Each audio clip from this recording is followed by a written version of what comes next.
حوالے سے ہے، اور آپ حضرات جانتے ہیں کہ زکوٰۃ بھی یہ اسلام کے فرائض ایمان کے بعد نماز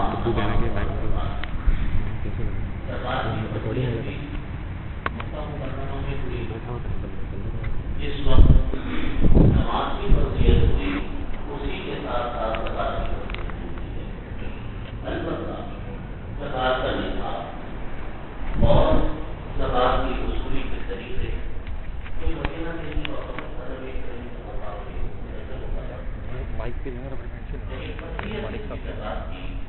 وہ مقام پر کیا کرنا ہے، مائک پہ لگا دیں اسی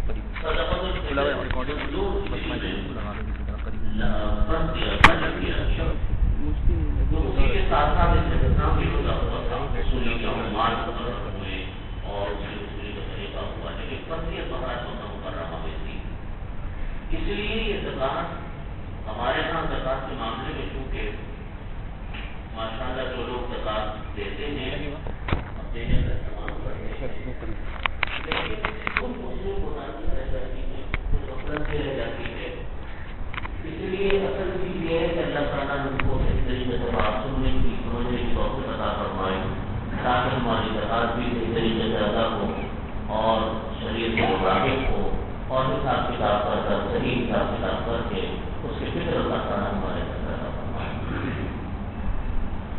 زکوٰۃ کی اہمیت کا اندازہ اس سے لگایا جا سکتا ہے کہ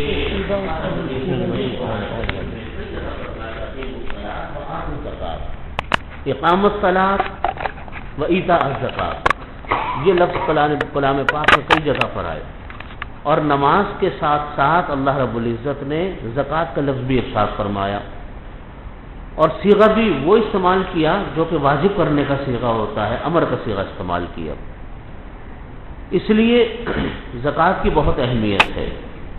قرآن پاک کی جو آیت میں نے آپ کے سامنے تلاوت کی، اس کا ترجمہ میں آپ کے سامنے عرض کرتا ہوں، اس سے اندازہ ہوتا ہے کہ زکوٰۃ ادا نہ کرنا اور زکوٰۃ کو نہ دینا یہ کتنا بڑا گناہ ہے اللہ کے نزدیک، اور نبی کریم صلی اللہ علیہ وسلم نے کیسے اس کے بارے میں ارشادات فرمائے تاکہ اس کی اہمیت ہمارے دل کے اندر پیدا ہو۔ قرآن پاک کی جو یہ آیات میں نے تلاوت کی ہیں، یہ سورہ توبہ کی آیات ہیں 34 اور 35۔ اس میں اللہ رب العزت نے ارشاد فرمایا کہ والذین یکنزون الذهب والفضة، جو لوگ اپنے پاس سونے اور چاندی کو جمع کر کے رکھتے ہیں، ولا ينفقونها فی سبیل اللہ، اور اس کو اللہ کے راستے میں خرچ نہیں کرتے، فبشرہ بعذاب علیم، ان کو آپ دردناک عذاب کی خبر دے دیجئے کہ سخت عذاب ان کو آنے والا ہے۔ پیسے جمع کر کے رکھے ہوئے ہیں لیکن اللہ کے راستے میں ان کو خرچ نہیں کرتے، یعنی وہ فرض اللہ کے راستے میں خرچ کرنے کا مطلب ہے کہ زکوٰۃ میں نہیں دیتے جو اللہ تعالیٰ نے ان کے لیے فرض قرار دیا۔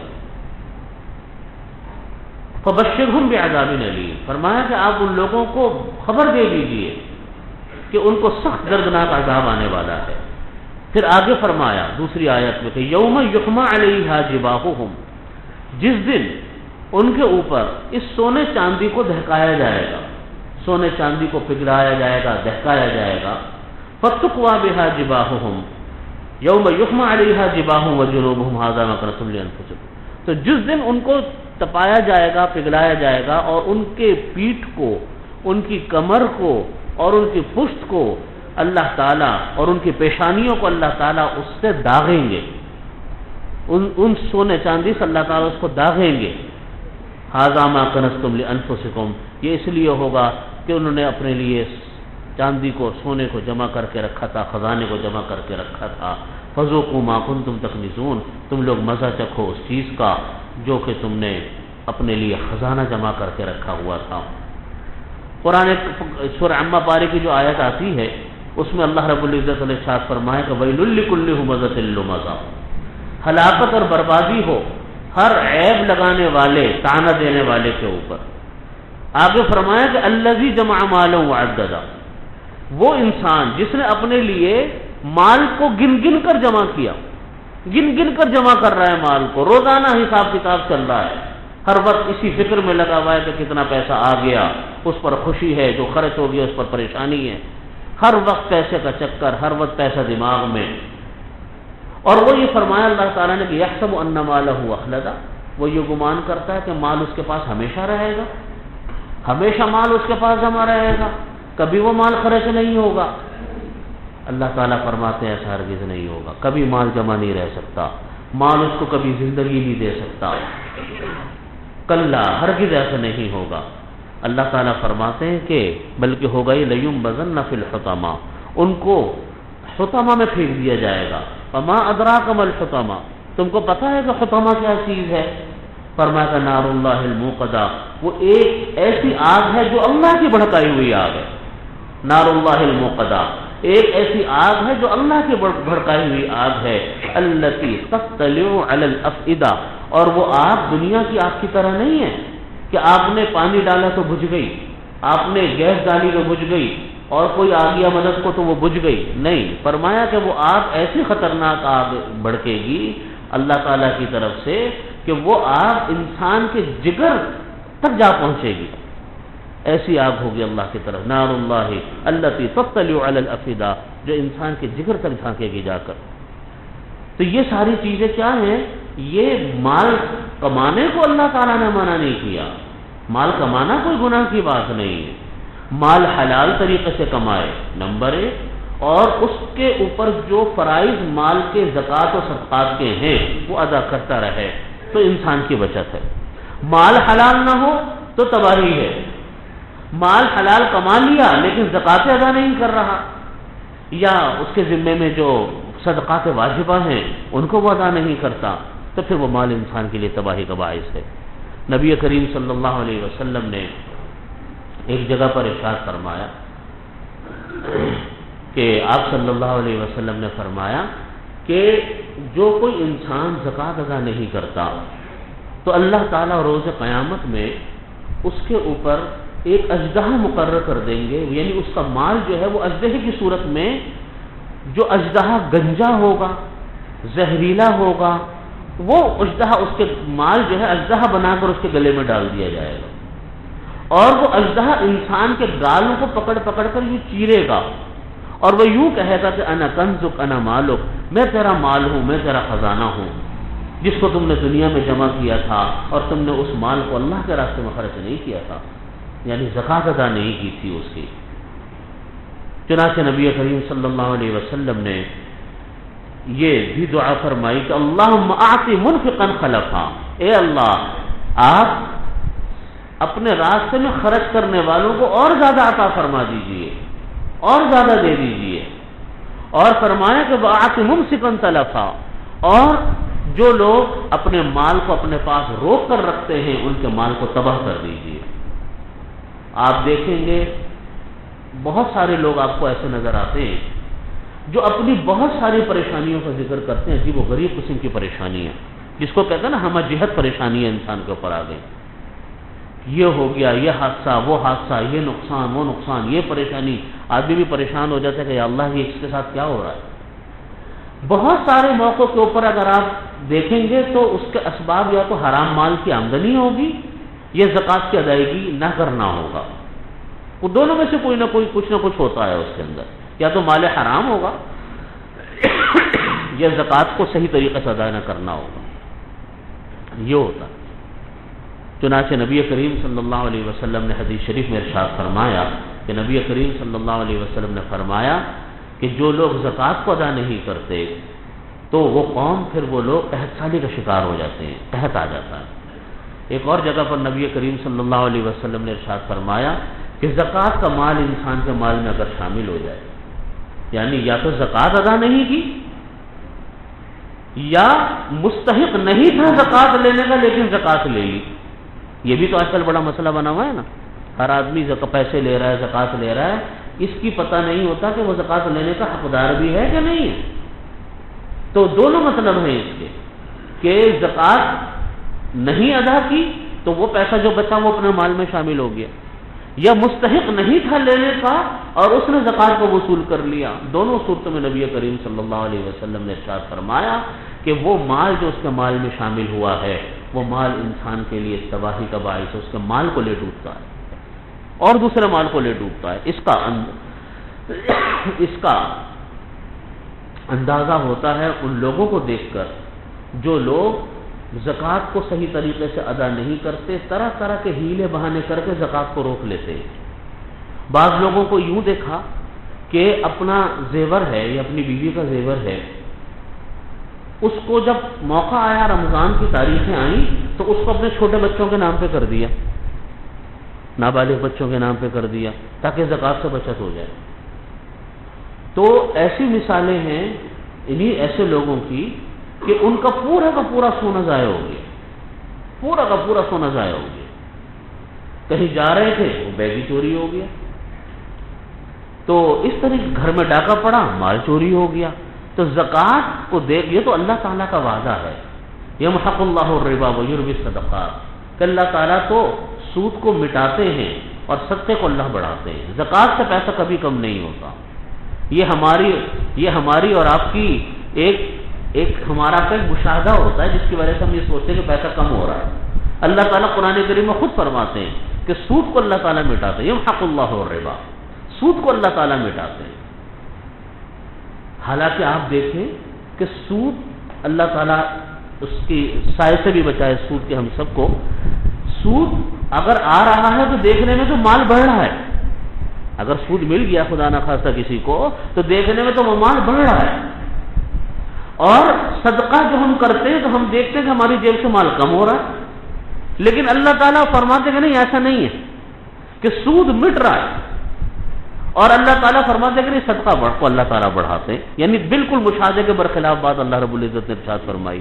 لیکن آپ سب جانتے ہیں کہ ہوتا یہی ہے کہ جو آدمی زکوٰۃ دیتا ہے، جو آدمی صدقہ کرتا ہے، اللہ تعالیٰ دنیا میں اس کے مال کے اندر کمی نہیں آنے دیتے، اور جو انسان یہ کام نہیں کرتا، حرام ذریعوں سے پیسہ لیتا ہے، وہ مال دوسرے ذرائع سے 10 گنا دوسرے الٹے سیدھے ذریعوں سے مال ضائع ہو جاتا ہے، اس کو فائدہ نصیب نہیں ہوتا۔ ایک چھوٹی سی بات بتا کر کے میں اپنی زکوٰۃ کے موضوع پر آتا ہوں۔ حضرت مفتی صاحب رحمۃ اللہ علیہ، میرے دادا مفتی شفیع صاحب رحمۃ اللہ علیہ نے ارشاد وہ فرمایا کرتے تھے کہ دیکھو، لوگ ایک دھوکے کا شکار ہیں۔ فرمایا کرتے تھے کہ لوگ اس دھوکے کا شکار ہیں کہ وہ سمجھتے ہیں کہ مال کی زیادتی، مال کی کثرت یہ انسان کے لیے خوشیوں کا باعث ہے، جتنا مال زیادہ ہوگا اتنا خوشیاں ملیں گی۔ چنانچہ لوگ ایسے آدمیوں کو اپنا آئیڈیل سمجھتے ہیں کہ جو بڑا مالدار ہے، بڑا ارب پتی خرب پتی آدمی ہے۔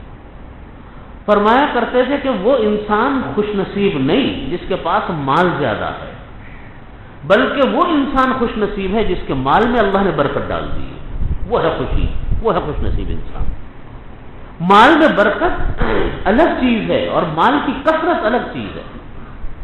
نبی کریم صلی اللہ علیہ وسلم نے جو ہم کو دعائیں سکھلائیں، اس میں مال کی برکت کی دعا دی آپ صلی اللہ علیہ وسلم کے، مال میں برکت ہو، مال کی کثرت نہیں فرمائی کہ مال زیادہ مل جائے، اس کی نا آپ نے کبھی دعا نہیں دی۔ اور مال کی برکت کیا چیز ہے؟ مال کی برکت یہ ہے کہ انسان کو جتنا پیسہ ملے اس سے انسان کی ضرورتیں بھی پوری ہوں، خوشیاں بھی مل جائیں، یہ ہے مال کی برکت۔ خوشیاں بھی مل رہی ہیں، گھر میں ہر آدمی سکون سے ہے، راحت سے ہے، اس کے شوق، خواہش، ضرورت اللہ تعالیٰ اسے پوری فرما دیتے ہیں۔ گھر میں آدمی آتا ہے، بچے ہنستے ہوئے ملتے ہیں، گھر والے خوش ملتے ہیں، گھر کے اندر خوشیوں کا دور دورہ ہے، پیسے تھوڑے ہیں لیکن خوشیاں ہیں، عزت ہے، راحت ہے، سکون ہے۔ اور دوسری طرف کیا ہے کہ اگر خدا نہ خواستہ حرام پیسہ ہو لیکن وہ بہت زیادہ، تو پیسہ تو بہت ہے لیکن پتہ چلا کہ بھائی بھائی کا دشمن ہے، اس کو ڈر اپنے سگے بھائی سے ہے، اس کو ڈر اپنے چچا سے ہے، اس کو ڈر اپنی بہن سے ہے، اپنے سگوں سے اس کو ڈر ہے، وہ خوفزدہ بیٹھا ہوا ہے۔ اور ہم اور آپ یہ واقعہ دن رات دیکھتے پڑھتے رہتے ہیں کہ بھائی نے بھائی کو قتل کر دیا، باپ نے بیٹے کو مار دیا، فلانے نے فلانے کو کر دیا، ایک ہنگامہ مچا ہوا۔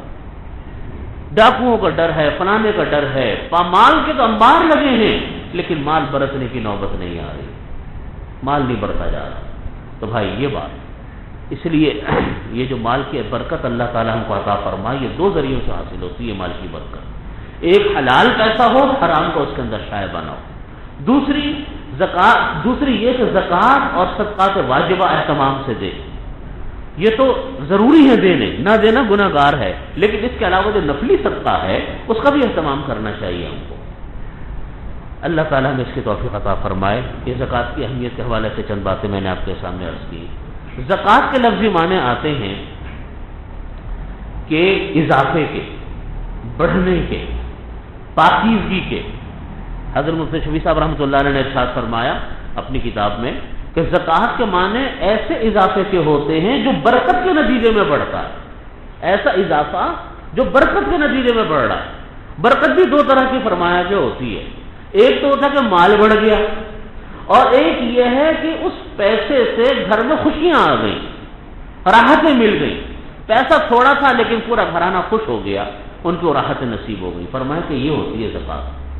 اور اس کا جو اصطلاحی معنی ہے زکوٰۃ کے وہ یہ ہے کہ زکوٰۃ جو ہے اپنے مال میں سے سالانہ بنیاد کے اوپر اس حساب کتاب کے مطابق نکالی جائے جو شریعت نے مقرر کی ہے۔ شریعت نے جو زکوٰۃ کا نصاب مقرر فرمایا وہ بنیاد بنایا ہے، کئی نصاب مقرر فرمائے زکوٰۃ کے۔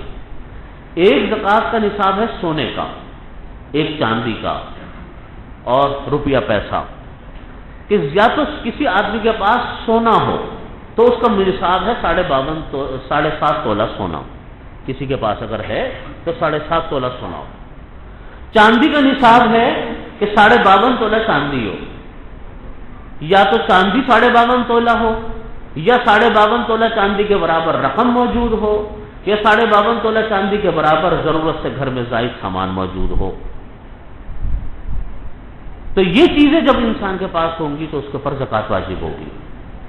یا کسی کے پاس سونا نہیں ہے، چاندی بھی نہیں ہے، لیکن کیش رقم موجود ہے، نقد رقم موجود ہے، تو اس کے اندر بھی بنیاد ہم چاندی کے نصاب کو بناتے ہیں آج کل۔ چاندی کیونکہ ذرا نسبتاً سستی ہے، آج کل کافی سستی ہے، تو چاندی کی رقم کے برابر 52.5 تولہ چاندی، مجھے حتمی فگر تو ابھی اس کا یاد نہیں، رمضان کے شروع میں جو معلوم تھا وہ 53 یا 55 ہزار کے لگ بھگ تھا۔ آج کل چونکہ روزانہ کا ریٹ بدل رہا ہے، لہٰذا یہ بات آپ پتہ بھی کر سکتے ہیں جویلر سے کہ 52.5 تولہ چاندی کی اماؤنٹ کتنی بن رہی ہے۔ تو اس کے برابر اگر رقم موجود ہے تو بھی اس کے اوپر زکوٰۃ واجب الادا ہے، اور وہ انسان صاحب نصاب ہے۔ اب بعض اوقات یہ ہوتا ہے، بلکہ اکثر یہ ہوتا ہے ہمارے ہاں گھرانوں میں کہ کچھ سونا ہے، کچھ چاندی ہے، یا کیش رقم موجود ہے، یا سونا ہے اور کیش رقم ہے۔ ہمارے ہاں چاندی کا رواج نسبتاً ذرا کم ہے، تو یہ موجود ہے اگر کسی کے پاس، تو ہم اس کے اندر کچھ سونا ہے، مثال کے طور پہ 5 تولہ سونا ہے، یا 4 تولہ سونا پڑا ہوا ہے، ایک سیٹ پڑا ہوا ہے، اور کچھ رقم موجود ہے گھر کے اندر، تو ان دونوں چیزوں کی مالیت کو جوڑا جائے گا بازاری، اس دن کی بازاری قیمت کے مطابق، جس دن وہ ادا کر رہا ہے اس دن کی بازاری قیمت کے مطابق اس سونے کی قیمت کو جوڑ کر اس کی قیمت اگر 52.5 تولہ چاندی کے برابر بن گئی تو وہ انسان صاحب نصاب ہے۔ صاحب نصاب کا مطلب ہوتا ہے کہ وہ آدمی زکوٰۃ ادا کرنے والا ہو گیا، اب اس کے اوپر زکوٰۃ ادا کرنا لازم ہو گیا، اتنے پیسے اس کے پاس ہیں کہ شریعت کی نگاہ میں وہ مالدار ہے۔ مالداروں پر زکوٰۃ ہے نا، تو مالدار کس کو کہیں گے؟ مالدار اس آدمی کو کہیں گے جس کے پاس 52.5 تولہ چاندی ہو، یا 52.5 تولہ چاندی کے برابر نقد رقم موجود ہو، یا یا اس کے برابر ضرورت سے زائد جو سامان گھر میں پڑا ہوا ہوتا ہے وہ موجود ہے، تو اس کے اوپر ہوگی۔ اسی طرح جو مال تجارت ہے، مال تجارت کا مطلب ہے کہ وہ ساز و سامان جو انسان نے بزنس کے لیے لے کر رکھا ہوا ہے، وہ چاہے دکان کا مال ہو، چاہے وہ فیکٹریوں کا خام مال یا فنشڈ گڈز ہو، تیار شدہ مال ہو، یا وہ شیئرز ہو، کوئی بھی سامان ہو جس سے کہ اس کا بزنس وابستہ ہے۔ ایک آدمی کا گاڑیوں کا کاروبار ہے، اس کے پاس گاڑیاں سامان تجارت ہے، ایک آدمی کا شیئرز کا کاروبار ہے، یا اس نے شیئرز لے کر رکھے ہوئے ہیں، اس کے میں احکامات انشاءاللہ آگے جا کر عرض کروں گا شیئرز کی زکوٰۃ کے، وہ اس نے اپنے پاس رکھے، وہ اس کا سامان تجارت ہے. ایک کی کپڑے کی دکان ہے تو کپڑا اس کا سامان تجارت ہے. ایک کی دوائیوں کی دکان ہے تو دوائیاں اس کا سامان تجارت ہے. تو یہ سارے سامان تجارت جتنا بھی ہوگا اس کے اوپر زکوٰۃ واجب الادا ہوگی. تو نصاب شریعت نے مقرر کیے ہیں سونا، چاندی، کیش رقم یا تجارت کا سامان. وہ تجارت کے سامان، جتنی تجارت کی قسمیں وہ سارا سامان تجارت. ان سب کی مالیت مل کر یا علیحدہ سے کسی ایک چیز کی مالیت 52.5 تولہ چاندی کے برابر اگر ہو گئی تو اس کا مطلب یہ ہے کہ وہ انسان صاحب نصاب ہے، یعنی مالدار ہے. اب اس آدمی کے اوپر زکوٰۃ واجب الادا ہو گئی. اس کو زکوٰۃ دیں، اس کے لیے لازم ہے کہ وہ زکوٰۃ ادا کرے. تو یہ مطلب ہے صاحب نصاب کا. شریعت نے 52.5 تولہ چاندی کو ایک معیار بنا لیا اور اس کی مالیت کو معیار بنا لیا. یہاں اس سے پہلے میں 2-3 باتیں عرض کرتا ہوں. عموماً لوگ اس کے بارے میں سوالات بھی بہت کرتے ہیں. ایک ہوتی ہے زکوٰۃ، جس کے بارے میں ہم بات کر رہے ہیں، یہ تو فرض ہے. ایک چیز ہوتی ہے صدقہ. صدقے کی 2 قسمیں ہوتی ہیں. ایک ہوتا ہے صدقہ واجبہ اور ایک ہوتا ہے نفلی صدقہ. صدقہ واجبہ تو وہ ہوتا ہے کہ جس کو ادا کرنا ضروری ہوتا ہے، ادا نہ کرے تو گناہ ملے گا. مثال کے طور پہ صدقۃ الفطر ہے. عید الفطر کا جو ہم اب یہ ادا کریں گے انشاءاللہ صدقہ، یہ صدقۃ الفطر. یہ صدقۃ الفطر یہ بھی واجب ہے، صدقہ واجبہ میں آتا. یہ کفارات ہیں، کسی کے ذمے میں کوئی کفارہ آ گیا، لازم ہو گیا. نظر ہے کسی کے ذمے میں، یہ سارے واجبی صدقے میں آتے ہیں. اور ایک ہوتا ہے نفلی صدقہ. عام صدقہ جو ہوتا ہے جو انسان کے ذمے میں لازم نہیں ہے کہ دے تو ثواب ہے، نہ دے تو کوئی مطالبہ نہیں شریعت کا. تو صدقے کی 2 قسم ہو گئی، ایک واجبی صدقہ اور ایک نفلی صدقہ. اور ایک لفظ ہمارے یہاں استعمال ہوتا ہے خیرات کا. لوگ سوال کرتے ہیں صدقہ اور خیرات میں کیا فرق ہے. تو خیرات کی اصطلاح شریعت میں احادیث میں نہیں آتی، یہ ہمارے ہاں کی اصطلاح ہے. تو اس کا بھی وہی مطلب ہے جو نفلی صدقے کا مطلب ہوتا ہے. اور دوسرا حصہ ہے پیداوار، جو زمینیں ہوتی ہیں اور کھیتی باڑیاں ہوتی ہیں، ان کے اوپر جو پیداوار ہوتی ہے اس کو عشر کہتے ہیں. وہ عشر جس کو کہا جاتا ہے، وہ زمینی پیداوار کے اوپر وصول کیا جاتا ہے. ایک خمس ہوتا ہے جو اصطلاح میں استعمال ہوتا ہے. خمس بولتے ہیں اس مال کو جو مال غنیمت میں جو مال تقسیم کیا جاتا ہے. تو یہ کچھ اصطلاحات ہیں شریعت کی جو اصطلاح استعمال ہوتی ہے. تو میں عرض کر رہا تھا کہ نصاب شریعت نے یہ مقرر کیے، سونا، چاندی، کیش رقم اور سامان تجارت. اور بینچ مارک اس کا بنایا، فارمولہ جو بنایا شریعت نے 52.5 تولہ چاندی کو بنایا کہ اس کے برابر مال موجود ہو، یہ سارے اس کے سارے مل کر یا علیحدہ سے، تو وہ آدمی صاحب نصاب ہے. پھر جتنا مال انسان کے پاس جمع ہوگا، جتنا مال ہوگا، اس مال کا 2.5% شریعت نے مقرر فرمایا. یہ بھی اللہ تعالیٰ نے امت محمدیہ علیہ صاحب الصلاۃ والسلام کے اوپر مہربانی فرمائی کہ اللہ تعالیٰ نے پچھلی امتوں کے اوپر تو زکوٰۃ کا معاملہ یہ ہوتا تھا کہ زکوٰۃ کو کھلے آسمان کے نیچے رکھا جاتا تھا اور آسمانی بجلی گرتی تھی اور وہ زکوٰۃ جو ہے وہ ضائع ہو جاتی تھی. اس کا مطلب یہ ہوتا تھا کہ زکوٰۃ اللہ تعالیٰ نے قبول فرما لی. اس پیسے کو کوئی دوسرا انسان استعمال نہیں کرتا تھا اس مال کو. لیکن اللہ تعالیٰ نے اس پیسے کو غریبوں کے لیے کر دیا کہ غریب اس سے فائدہ اٹھائیں. پچھلی امتوں پر زکوٰۃ نصف مال تک فرض تھی. یہ اللہ تعالیٰ نے اس امت پر رحم فرمایا کہ وہ صرف 2.5% کہہ دیا کہ زکوٰۃ دے دو، زیادہ نہیں، صرف 2.5%. اور وہ بھی غریبوں کے لیے استعمال کر دیا کہ غریب اس کو استعمال کر سکتے ہیں. تو 2.5% زکوٰۃ ہمیں ادا کرنی ہے. لیکن اس ادا کرنے میں ہمیں تھوڑی سی محنت کرنے کی ضرورت ہوتی ہے. وہ محنت بہت تھوڑی سی ہوتی ہے لیکن کرنی پڑتی ہے، جس کے لیے آج ہمارے ہاں لوگ وہ محنت نہیں کرتے. اور وہ ایک بہت سارے لوگوں کو میں نے دیکھا کہ وہ زکوٰۃ کو وہ اس طریقے سے ادا کرتے ہیں کہ الہی صاحب بس دیتے رہتے ہیں. بعض لوگ پورے سال دیتے رہتے ہیں، بعض لوگ رمضان میں بس الہی صاحب دیتے رہتے ہیں. حساب کتاب کرنے کا وقت نہیں ملتا. حساب کا معاملہ ٹیکس کے معاملے سے بہت ہلکا ہے. ٹیکس کے لیے آپ دیکھیں ہمارے کتنے ٹیکس ایڈوائزر مقرر ہوتے ہیں. اگر آپ بڑی بڑی کمپنیوں میں دیکھیں تو تو ٹیکس ایڈوائزر ہیں، ٹیکس لائر ہیں، ان کا ڈپارٹمنٹ ہے، سارے سال ان کے ڈپارٹمنٹ کے جناب کام ٹیکس کے ختم نہیں ہوتے، اس کی تنخواہیں دی جاتی ہیں، ان کے اخراجات دیے جاتے ہیں، ایک ہنگامہ ہے، اور پھر بھی جا کر جناب انسان وہ پوری طرح مطمئن نہیں ہوتا وہ ادارہ۔ اللہ تعالیٰ نے زکوٰۃ کے معاملے کو تو بہت آسان رکھا ہے، کسی کو سمجھ میں نہ آئے کسی مفتی سے رجوع کر لیں، دارالفتہ سے رجوع کر لیں، ایک دن میں اللہ تعالیٰ نے چاہا سارا حساب و کتاب نمٹ جائے گا آپ کا۔ تو زکوٰۃ کا حساب کتاب اس طریقے سے ہوگا کہ ہم اس طریقے سے کریں گے کہ جتنا ہمارے پاس سونا ہے، جتنا چاندی ہے، ان سارے مالوں کو ہم جمع کریں گے۔ مثال کے ہم ایک فگر لے لیتے ہیں اس کی، مثال کے طور پہ ہم نے دیکھا کہ جی ہمارے پاس سونا ہے 5 لاکھ روپے کا پڑا ہوا ہے، چاندی ہے ہمارے پاس مثال کے طور پہ وہ 1 لاکھ روپے کی رکھی ہوئی ہے، 6 لاکھ روپے ہو گئے۔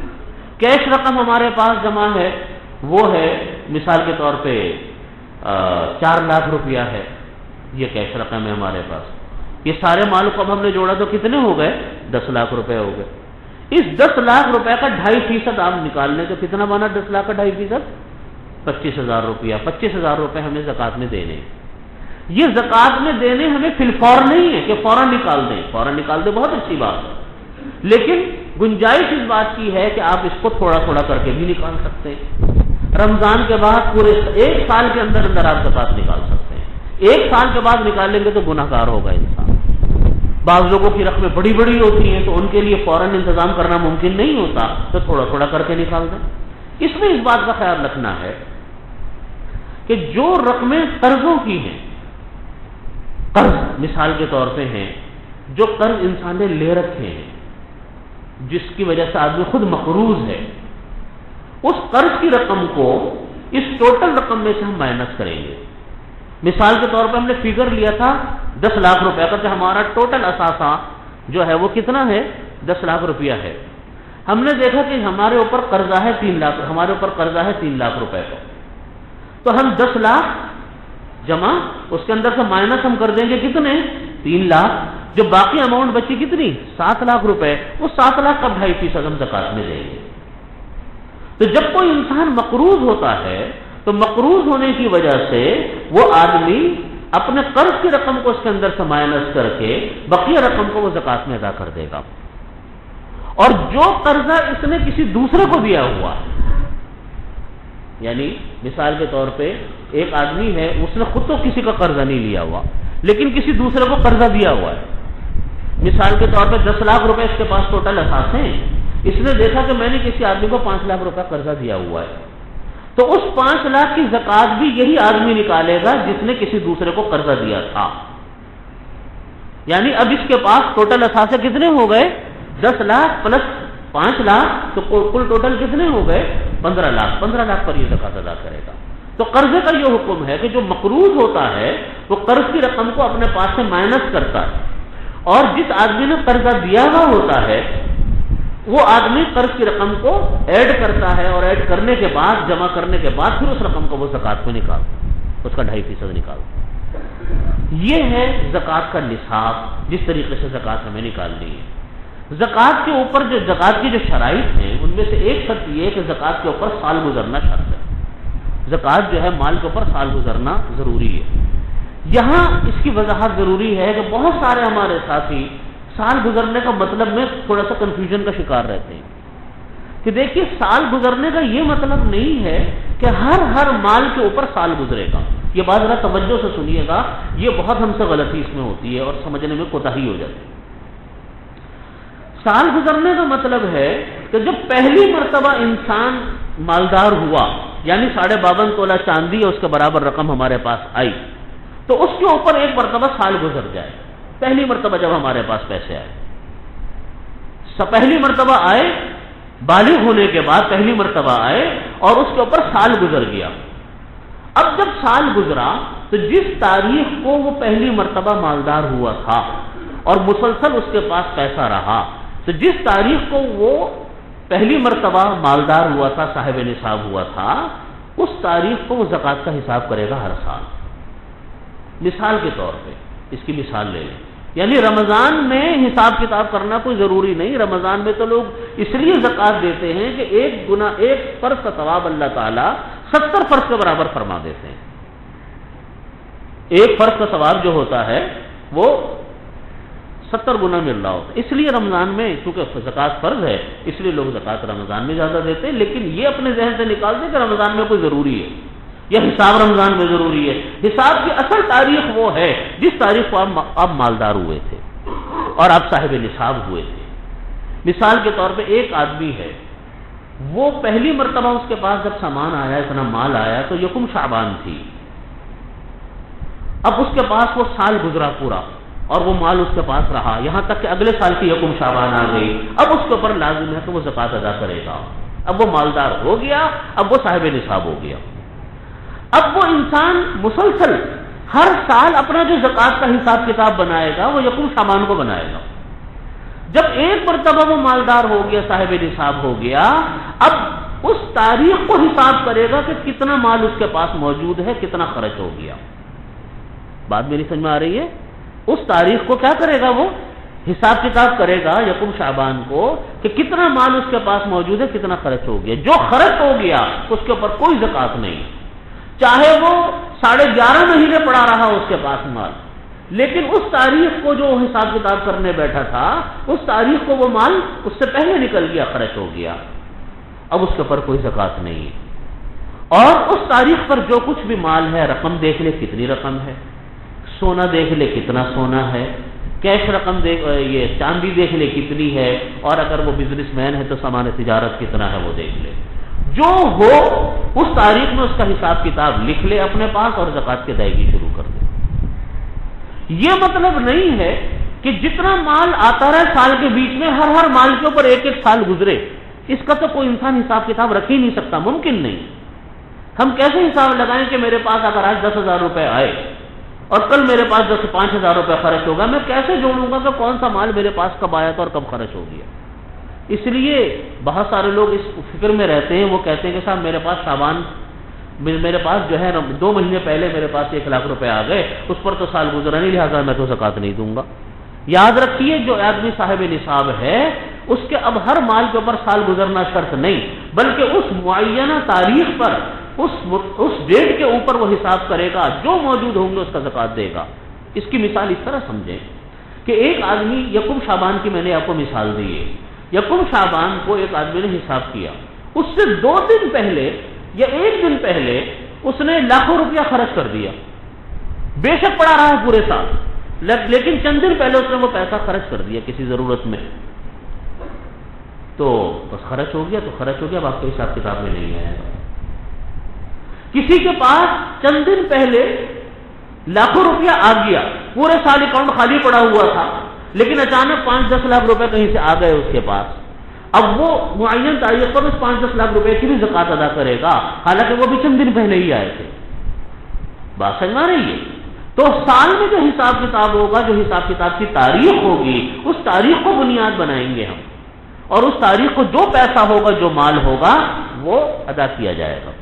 اسی کو دوسرا رخ لے لیں اس کا کہ اس یکم شعبان کے بعد 2 شعبان 3 شعبان کو کوئی مال آیا، اس کے اوپر بھی زکوٰۃ نہیں ہے. اب وہ اگلے سال کی زکوٰۃ میں اس کو دیکھیں گے، کیونکہ جو زکوٰۃ کا حساب کتاب کی تاریخ تھی وہ تو گزر گئی، اس تاریخ کو اب کوئی زکوٰۃ اس کے اوپر نہیں ہے. بعض لوگوں کو پیسے ریسیو ہونے ہوتے ہیں کہیں سے، عرضہ تو نہیں ہوتا کسی کا، لیکن امید ہوتی ہے کہ صاحب میرا پیسہ کہیں سے آ جائے گا. وہ آیا بعد میں تو اس کے اوپر بھی کوئی زکوٰۃ نہیں ہے، کیونکہ اس تاریخ کو وہ اس مال کا مالک نہیں تھا. خلاصہ کلام یہ کہ اس معین تاریخ پر جتنی رقم کا یہ مالک ہے اتنی رقم کی یہ زکوٰۃ ادا کرے گا، جتنے مال کا یہ مالک ہے اتنے مال کی یہ زکوٰۃ ادا کرے گا. تو سال گزرنا یہ ہر مال پر نہیں ہوتا، بلکہ سال گزرنے کا مطلب ہے کہ جب وہ سال کی تاریخ آئے گی آپ اس کے اندر صاحب نصاب رہیں گے، اگر ہیں تو آپ اس کی زکوٰۃ ادا کر دیں. بعض اوقات ایسا بھی ہوتا ہے کہ آدمی کے اوپر کسی کے اوپر اتنے قرضے چڑھ گئے، پہلے تو صاحب نصاب تھا، اتنے قرضے چڑھ گئے کہ اس سال وہ صاحب نصاب نہ رہا. مثال کے طور پہ ایک آدمی نے اپنا گھر خرید لیا، کہیں اچھا خاصا آدمی تھا، تجارت بھی کرتا تھا، پیسے بھی آتے تھے، لیکن اس نے کوئی گھر خرید لیا ذاتی ضرورت کے لیے، اس کی وجہ سے اس کے اوپر قرضے چڑھ گئے، قرضے اس نے لے لیے. اور قرضے جب اس نے لے لیے تو اب پتہ چلا کہ جتنا مال اس نے جوڑا اس سے زیادہ اس کے اوپر قرضے چڑھے ہوئے ہیں. مال تھا مثال کے طور پہ 10 لاکھ روپے، قرضے چڑھے ہوئے 50 لاکھ روپے کے. مکان خریدنا ایک بھاری بھرکم کام ہوتا ہے. تو اب یہ اس سال صاحب نصاب نہیں، اس سال یہ زکات نہیں ادا کرے گا کیونکہ اس سال قرضے آ گئے. اگلے سال یہ دوبارہ اس قابل ہو گیا تھا تو اگلے سال سے دوبارہ صاحب نصاب بن جائے گا. تو اس چیز کا حساب کتاب جوڑا جاتا ہے. تو زکات کے لیے صاحب نصاب ہونا ضروری ہے، اور صاحب نصاب ہونے کے لیے جو فارمولہ شریعت نے دیا وہ 52.5 تولہ چاندی کو ہم بنیاد بنا کر کہتے ہیں کہ وہ ہوگا، یا 7.5 تولہ سونا ہو اگر صرف سونا ہو، یا سامان تجارت ہو یا کیش رقم ہو جو اس مالیت کے برابر بن جائے 52.5 تولہ چاندی کے، وہ مالدار آدمی کہلاتا. زکات کس پر واجب ہوتی ہے؟ زکات مسلمان پر واجب ہوتی ہے، کافر پر زکات نہیں. بالغ پر زکات ہوتی ہے، نابالغ پر زکات نہیں. عاقل عقل مند آدمی پر زکات واجب ہوتی ہے، مجنون دیوانے اور پاگل کے اوپر نہیں، ان کے اوپر زکات واجب الادا نہیں ہوتی. اس کے علاوہ جو ہیں اور مسلمان وہ ہوتے ہیں ان کے اوپر زکات واجب الادا ہوتی ہے. زکات کی ادائیگی کے لیے شرط ہے کہ آپ جس کو زکات کا پیسہ دیں مالک بنا کر دیں. یہاں پر بھی بڑی غلطیاں ہم سے ہوتی ہیں. زکات کی ادائیگی کی 2 شرطیں ہیں، دو بنیادیں ہیں، اور دونوں میں ہمارے ہاں غفلت ہے. ایک غفلت تو یہ ہے، ایک چیز تو یہ ہے کہ زکات جب کسی کو دیں اس یقین کے ساتھ، اس اعتماد کے ساتھ دیں کہ جس کو دے رہے ہیں واقعی وہ مستحق ہے زکات لینے کا. یہ نہیں ہے کہ آپ کے اوپر زکات واجب ہو گئی اور آپ نے پیسے نکال دیے اور اب کوئی نہ کوئی تحقیق کی بس جو سامنے نظر آیا اس کو دے دیے. زکات ادا کرنے کے لیے بڑی بعض اوقات محنت بھی بہت کرنی پڑتی ہے صحیح جگہ زکات پہنچانے کے لیے. اس کو اتنا ہی ثواب بھی پھر ہوتا ہے، اتنا ثواب بھی انسان کو ملتا ہے. جیسے دیکھو ٹیکس جمع جب کرنا ہوتا ہے آدمی کتنے دھکے کھاتا ہے بعض اوقات ٹیکس جمع کرنے کے لیے، ہے نا، کتنی محنت مشقت اٹھانی پڑتی ہے. تو زکات میں بھی معاملہ یہ ہوتا ہے کہ جب زکات دینی ہوتی ہے تو یہ نہیں کہ بس زکات کے پیسے نکالے اور بس دے کے فارغ ہو گیا. ہمارے ایک دوست تھے، میں نے ابھی چند دن پہلے بھی ایک جگہ پر یہ واقعہ سنایا تھا، بے تکلف سے. تو میں نے ان سے پوچھا اپنے دوست سے، میں نے کہا زکات پوری دیتے ہیں؟ کہنے میں پوری دیتا ہوں. میں نے کہا حساب کتاب کر کے دیتے؟ کہتے ہیں حساب کتاب کر کے دیتا ہوں. میں نے کہا کس کو دیتے ہیں؟ کہیں نہیں میں زکات اپنی بالکل صحیح جگہ خرچ کرتا ہوں. میں نے کہا نہیں دیتے کس کو مجھے بتائیں. میرے دوست ہے، کہیں گے بیڈمنٹن کی ایسوسیشن ہے اس کو دیتا ہوں. میں نے کہا بیڈمنٹن کی ایسوسیشن کیا کرتی ہے؟ کہتے بیڈمنٹن کے میچ کرواتی ہے. تو اپنے سر سے بلا ڈال دی، خرچہ کیا لیکن بے مصرف، کسی کا فائدہ نہیں. جہاں پہ غریب بھوکے مر رہے ہیں، اللہ معاف کرے، خودکشیاں ہو رہی ہیں، کیا کیا مسائل لوگوں کے ساتھ درپیش ہیں، اور یہاں ایک مخلوق ہے کہ زکات کا پیسہ بالکل الٹپ جگہوں پر خرچ ہو رہے ہیں، کوئی حساب کے کوئی دیکھنے والا ہی نہیں کہ کہاں جا رہے ہیں، وہ خرچ کہاں ہو رہا ہے. یہی زکات کا پیسہ صحیح طریقے سے اگر ہم محنت کر کے دیں تو میں یقین سے کہتا ہوں کہ ہمارے معاشرے میں نہ کوئی بھوکا سوئے، نہ کوئی ننگا پھرے انسان، نہ کوئی ہاتھ پھیلانے والا کسی کے سامنے ہے سوائے اللہ. تو وہ خرچ نہیں، جگہ پہ جاتا نہیں ہے پیسہ. اس لیے پیسہ زکات کا جب دیں تو جس طرح محنت ہم اپنے پیسہ کمانے کے لیے کرتے ہیں، جس طرح فکر ہم اپنے پیسے کی اس بات پر کرتے ہیں کہ ہمارا پیسہ بیکار ضائع نہ ہو، فضول خرچی میں استعمال نہ ہو، غلط جگہ پر نہ خرچ ہو جائے، اسی طرح ہمیں اس بات کی فکر کرنی چاہیے کہ پیسہ ہمارا زکات کا صحیح جگہ پر لگ جائے، صحیح جگہ کے اوپر استعمال. تو ایک بات تو یہ کہ اس کی فکر کر کے دینی چاہیے کہ جہاں پیسہ دیں واقعی وہ مستحق ہو زکات لینے کا اور ضرورت مند ہو. دوسری چیز زکات کی ادائیگی کے لیے ضروری ہے کہ آپ اس کو مالک بنا کر دیں. یہ شریعت نے شرط رکھی ہے، تملیک جس کو کہا جاتا ہے، مالک بنا کر دیا جائے. اگر کسی کو زکات کا مالک بنا کر زکات ادا نہیں کی، زکات ادا نہیں ہوگی. مثال کے طور پہ، اسی لیے آپ نے یہ بات سنی ہوگی، پڑھی ہوگی بزرگوں سے، ان کے بیانات میں آپ کو علم میں ہوگی یہ بات کہ بلڈنگوں کے اوپر زکات نہیں لگائی جا سکتی. آپ نے بلڈنگ بنا لی، بلڈنگ کھڑی کر لی، اس پر زکات نہیں، کیونکہ وہ بلڈنگ کسی کی ملکیت میں نہیں، وہ عامت الناس کے فائدے میں یا اپنی ذاتی ضرورت کے لیے. اس لیے زکات میں ہمیشہ غریب کو مالک بنا کر دے کہ غریب جو ہے وہ مستحق جو ہے وہ مالک ہے، جو دل چاہے اس کا کرے. یہ شرط بھی شریعت نے اس لیے رکھی تاکہ اصل مستحق کے پاس پیسہ پہنچے. آج اس معاملے میں ہمارے ہاں بہت کوتاہیاں ہو رہی ہیں، بہت گڑبڑ ہو رہی ہے. لوگ بڑے بڑے اداروں کو زکاتیں دیتے ہیں، اگر وہ ادارہ زکوٰۃ کے پیسے کو صحیح جگہ استعمال کر رہا، جیسے آپ نے ہاسپٹل میں زکوٰۃ دی، کسی رفاہی ادارے میں زکوٰۃ دی، اور اس نے وہ پیسہ غریبوں کے اوپر خرچ کر دیا، کوئی ہاسپٹل ہے علاج معالجے پہ خرچ کر دیا، دواؤں پہ خرچ کر دیا، کوئی ادارہ ہے اس نے ساز و سامان لے کر غریبوں کو دے دیا، وہ تو ٹھیک ہو گیا، وہ تو صحیح ہے۔ لیکن اگر اس پیسے سے اس ادارے نے مشینیں خرید کے رکھ لی، اس ادارے نے بلڈنگیں بنا کر رکھ لی، اس ادارے نے کوئی اور تحقیقاتی ادارہ کھول لیا، تو وہ زکوٰۃ ادا نہیں ہوتی۔ بعض یونیورسٹیز، بعض تعلیمی ادارے وہ پیسے لیتے ہیں اور لے کر کہتے ہیں کہ جی ہم نے اس سے ایک فلانا ریسرچ انسٹیٹیوٹ بنا دیا، طلبہ آئیں تعلیم حاصل کریں، اس سے زکوٰۃ ادا نہیں ہوتی۔ زکوٰۃ ادا اس طرح ہوگی کہ غریبوں کو وہ پیسہ مالک بنا کر دیا جائے، یا غریبوں کے اوپر وہ پیسہ خرچ کیا جائے، جیسے مدارس ہوتے ہیں یا آپ دیکھتے ہیں کہ رفاہی ادارے ہوتے ہیں، وہ خرچ کرتے ہیں غریبوں کے اوپر، ان کے علاج پر، ان کی خوراک پر، ان کے لباس پر، ان کی ضروریات زندگی پر، تو ٹھیک ہے وہ زکوٰۃ ادا ہو جائے گی۔ اس لیے مالک بنا کر دیا جائے جس کو بھی دیا جائے۔ اب اس مالک بنانے کے دینے میں بعض اوقات ایسا بھی ہوتا ہے کہ ہم کسی کو وکیل بنا دیتے ہیں اپنی طرف سے کہ جی آپ میری طرف سے زکوٰۃ ادا کر دیجیے گا، جیسے بعض لوگ ہوتے ہیں، بعض علماء کو دے دیتے ہیں اپنے زکوٰۃ کے پیسے کہ جی آپ مسئلوں سے واقف ہیں، مجھے پتہ نہیں چلتا، آپ میری طرف سے زکوٰۃ ادا کر دیجیے گا۔ یا کسی آدمی کے پاس غریب غربا لوگوں کی آمد زیادہ ہوتی ہے اور وہ آدمی لوگوں کو دے دیتے ہیں کہ جی آپ ہماری طرف سے زکوٰۃ ادا کر دیجیے گا۔ تو یہاں پر دو صورتیں ہوتی ہیں، جس کو ہم کہتے ہیں وکیل بنا دینا زکوٰۃ ادا کرنے کا، خود نہیں زکوٰۃ ادا کر رہا بلکہ اپنا قائم مقام اور وکیل کسی کو نامزد کر دیا۔ تو وکیل کس کو بنا کر دیا ہے؟ اس وکیل کو اگر آپ نے متعین طور پہ کہا تھا کہ فلانے آدمی کو دینا، تب تو اس کو فلانے آدمی کو دینا ہی ضروری ہے۔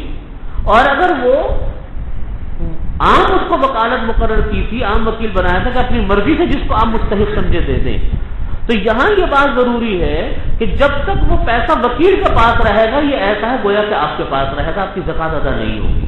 زکوٰۃ اس وقت ادا ہوگی جب وہ وکیل آپ کے پیسے کو صحیح جگہ کے اوپر لگا دے گا۔ بات سمجھ میں آ رہی ہے؟ اس لیے بعض لوگ اپنے زکوٰۃ کے پیسے کو کسی دوسرے کے حوالے کر دیتے ہیں، تو اس کا بھی خیال کرنا چاہیے کہ وہ ایسے آدمی کو وکیل بنائیں جو ذمہ داری کے ساتھ آپ کے زکوٰۃ کے پیسے کو ادا کرتے ہیں۔ تو دو چیزیں ہو گئی، زکوٰۃ کو صحیح جگہ کے اوپر لگانا اور زکوٰۃ کی رقم کو مالک بنا کر دینا، یہ لازمی ہے۔ اور تیسری شرط جو ہے زکوٰۃ کی نیت کر کے زکوٰۃ کو ادا کرنا، نیت اس کے اندر ضروری ہے کہ آپ نیت کر کے زکوٰۃ کو دیں۔ اب دیکھیے یہاں پر ہوتا کیا ہے، ایک آدمی جس کو زکوٰۃ کو دے رہا ہے اس کو زکوٰۃ کی نیت کا ہونا ضروری، مال کو جس وقت ادا کر رہا ہے اس کو زکوٰۃ کی نیت کا ہونا ضروری ہے۔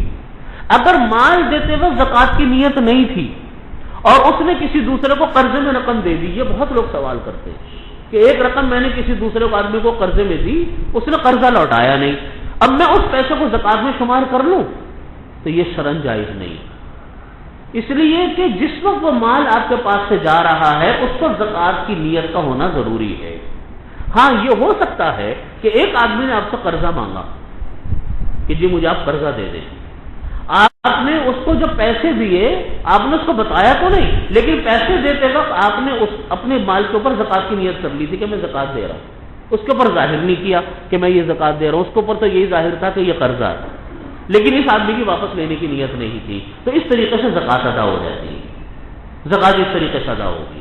لیکن جو پہلی میں نے صورت آپ کے سامنے عرض کی کہ قرضہ دیا تھا، دیتے وقت بھی نیت قرضے کی تھی، اور جب وہ نہیں دے رہا ہے قرضہ تو اس قرضے کو اس نے زکوٰۃ میں شمار کر لیا، تو ایسے مال کے اوپر بھی وہ زکوٰۃ ادا نہیں ہوگی۔ اس لیے یہ قرضے کی رقم کو ہم جو ہے وہ زکوٰۃ کے اندر شمار کرتے نہیں۔ تو تیسری چیز ہے نیت کا ہونا کہ جس وقت ہم زکوٰۃ ادا کریں تو ہماری نیت جو ہے وہ زکوٰۃ کی ہونی چاہیے۔ زکوٰۃ جن مال کے اوپر ہم ادا کرتے ہیں ان کے اندر جو مال، اب دیکھیں ہمارے پاس مال بہت سارے قسم کے ہوتے ہیں، اب یہ شریعت کے بنائے ہوئے ضابطے ہیں، انسان کی عقل و خرد کا اس میں کوئی دخل نہیں ہے، کون سے مال پر ہم زکوٰۃ ادا نہیں کریں گے؟ میں نے 4 قسم کے مال آپ کے سامنے ذکر کیے، سونا، چاندی، کیش رقم اور مال تجارت۔ اس کے علاوہ جتنا سامان ہے، مال ہے، اس کے اوپر کوئی زکوٰۃ نہیں ہے۔ مثال کے طور پہ کسی کے پاس ڈائمنڈ کا سیٹ ہے، کسی کے پاس پلاٹینیم کا سیٹ ہے جس کی مالیت سونے سے بہت زیادہ ہوتی ہے، لیکن اس پر زکوٰۃ نہیں ہے۔ ڈائمنڈ کے سیٹ کے اوپر کوئی زکوٰۃ نہیں، پلاٹینیم کے اوپر کوئی زکوٰۃ نہیں، اللہ تعالیٰ نے زکوٰۃ کو رکھا ہی سونے اور چاندی کے اوپر ہے۔ تو بے شک اس سے زیادہ قیمتی پتھر ہیں لیکن زکوٰۃ نہیں۔ گھر کے اندر بہت سارا مال پڑا ہوا ہے لیکن ہے ضرورت کا، ڈیکوریشن کا سامان ہے، اشیاء ضرورت ہیں، یہ چیزیں ہیں، وہ چیزیں، بہت ساری ایسی چیزیں ہیں جو گھر کی ضرورت بن جاتی ہیں، ٹھیک ہے، اس کے اوپر کوئی زکوٰۃ نہیں، گاڑیوں پر کوئی زکوٰۃ نہیں، گھر کی مالیت کے اوپر کوئی زکوٰۃ نہیں، گھر کے ساز و سامان جو ضرورت کا ہے اس کے اوپر کوئی زکوٰۃ نہیں۔ اسی طریقے سے جو دکان ہے، دکان کے اوپر زکوٰۃ نہیں ہے، دکان کے اندر جو مال رکھا ہوا ہے اس کے اوپر زکوٰۃ ہے، دکان میں جو کیش رقم اور سامان پڑا ہوا ہے سامان تجارت اس کے اوپر زکوٰۃ ہے، لیکن دکان کی مالیت پر زکوٰۃ نہیں۔ فیکٹری کی مالیت پر، زمین پر، اس کی بلڈنگ کے اوپر زکوٰۃ نہیں۔ فیکٹریاں ہیں اس کی مشینریز کے اوپر زکوٰۃ نہیں ہے۔ البتہ فیکٹریوں میں جو خام مال پڑا ہوا ہے، فیکٹری کے اندر جو ایسا مال جو کہ ابھی انڈر پروسیس ہے، ابھی بن رہا ہے، وہ پڑا ہوا ہے، یا جو تیار مال پڑا ہوا ہے اس کے اوپر زکوٰۃ۔ اب یہاں یہ سوال ہے کہ جو سامان دکان کے اوپر پڑا ہوا ہے، سامان تجارت، یا جو سامان فیکٹری میں رکھا ہوا ہے خام مال کی شکل میں، اب فیکٹریوں میں جو مال پڑا ہوا ہوتا ہے وہ تین طرح کا ہوتا ہے، یا تو خام مال ہوتا ہے، را مٹیریل، یا وہ انڈر پروسیس گڈز ہوتی ہیں، یا وہ فنش گڈز ہوتی ہیں جو مال بالکل تیار ہو چکا ہوتا ہے۔ ان چاروں چیزوں کی ہم قیمت کیسے لگائیں گے؟ جو سامان، یعنی جب ہم زکوٰۃ کا حساب کرنے بیٹھیں گے تو دکان ایک آدمی کی ہے، کپڑے کی دکان ہے، اب اس کپڑے کی دکان کا ہم حساب کتاب کیسے لگائیں گے؟ کون سی قیمت ہم لگائیں گے؟ ریٹیل پرائس لگائیں گے، ہول سیل پرائس لگائیں گے، یا کیا لگائیں گے؟ تو یہاں یہ اصول سمجھ لیجئے کہ ہم اس کی ریٹیل پرائس تو نہیں لگائیں گے، پرچیز پرائس بھی نہیں لگائیں گے، ہول سیل پرائس بھی نہیں لگائیں گے، بلکہ اس طرح لگائیں گے کہ اگر پورا مال اکٹھا کیش ہم نے کسی کو فروخت کیا تو کتنے میں بکے گا۔ یہ قیمت وہ ہے جو کہ سب سے سستی ہوگی، کیونکہ جب آپ ایک پارٹی کو سارا مال بیچ رہے ہیں، اکٹھا بیچ رہے ہیں، کیش بیچ رہے ہیں، تو اس کی قیمت ہول سیل سے بھی کم ہو جائے گی، وہ قیمت لگائی جائے گی۔ اس کی ویلیو، اب اس میں آپ ایک رف آئیڈیا نہیں کریں گے، کیونکہ ایک آدمی جب خود ایک دکان پر بیٹھا ہوتا ہے تو اس کو خود اندازہ ہوتا ہے کہ جب یہ مال میں اکٹھا فروخت کروں گا تو کتنے میں بیچوں گا، وہ قیمت لگائے گا، اس کا پھر 2.5% ادا کریں گے۔ مثال کے طور پہ کپڑے کی ایک دکان ہے یا دوائیوں کی دکان ہے، سامان تجارت ہے، اس نے کہا کہ میری دکان پر ٹوٹل مال 5 لاکھ روپے کا ہے، تو 5 لاکھ روپے کی ہم وہ زکوٰۃ اس کی قیمت پہ لگائیں گے۔ خام مال جو پڑا ہوا ہے، خام مال ابھی جو پڑا ہوا ہے اس کی تو وہی پرائس لگائیں گے جس نرخ کے اوپر اس نے ابھی خریدا تھا، کیونکہ خام مال ابھی فروخت تو ہوگا نہیں، وہ تو ابھی پروسیس میں جائے گا پھر تیار ہوگا، اس لیے خام مال کی ہم وہ قیمت لگائیں گے جو کہ اس کی اصل پرچیزنگ پرائس ہے۔ اور جو انڈر پروسیس گڈس ہیں ان کا ایک آئیڈیا لگایا جائے گا، کیونکہ جب ایک چیز پروسیس کے اندر ہوتی ہے، فیکٹری میں مال تیار ہو رہا ہے، کچھ مال تو کچھ خام مال ہے، کچھ اس کے اندر ہم نے ایڈیشن اس کے اندر کیا ہوا ہے، کچھ چیز اپنی مال کی شامل کی، یقیناً اب اس کی ویلیو وہ بڑھ گئی ہے، کم نہیں ہوئی بلکہ بڑھ گئی ہے۔ تو ایسی صورت کے اندر بھی اس کے اندر جتنا اضافہ ہوا ایک رف آئیڈیا کر کے، مثال کے طور پہ خام مال تھا 100 روپے کا، ابھی پروسیس کے اندر آپ نے دیکھا، آپ نے اندازہ لگایا کہ میں نے اس کے اندر ابھی 20 روپے کا مال اپنی طرف سے مزید شامل کیا ہے، اس کی ویلیو ابھی 20 روپے بڑھ گئی ہے، تو آپ اس کی 20 روپے کی قیمت لگائیں گے۔ اور جو مال تیار ہو چکا ہے، بالکل تیار مال ہے، اس کا اصول وہی ہے جو میں نے آپ کے سامنے عرض کر دیا کہ اس کا اصول یہی ہے کہ وہ آپ اس کو یہ دیکھیں کہ یہ مال میں اکٹھا فروخت کروں گا تو کتنے کا بکے گا، اس کی ویلیو لگا کر آپ زکوٰۃ کا اس کا حساب لگائیں اور 2.5% زکوٰۃ ادا کریں۔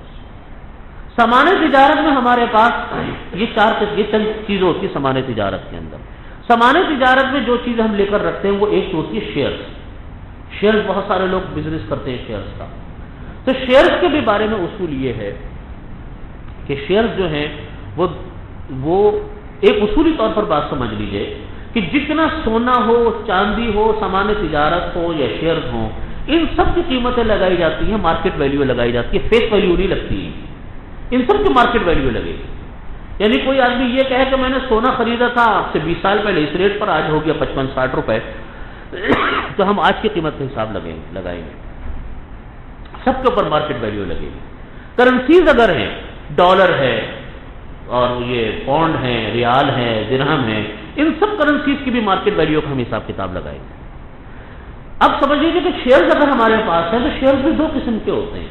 ایک وہ شیئرز ہوتے ہیں جو کہ ہم اور آپ کیپٹل گین کے لیے لے کر رکھتے ہیں کہ پیسے لیے اور تھوڑا سا منافع ہوا آگے اس کو بیچ دیے، یا جو ہے تو ایسے جو شیئرز ہیں جو ہم کیپٹل گین کے لیے لیتے ہیں کہ تھوڑا سا منافع ہوا اور آگے لے کر بیچ دیے، اس کی مارکیٹ ویلیو جس دن آپ حساب کر رہے ہیں اس دن جس دن ادائیگی اس دن کی مارکیٹ ویلیو کا حساب لگائیں گے. جیسے یکم شعبان کو ہم نے تاریخ فکس کی تھی، اس کی جو مارکیٹ ریٹ ہوگا آپ اس دن کا مارکیٹ ریٹ اس کے اوپر لگائیں گے.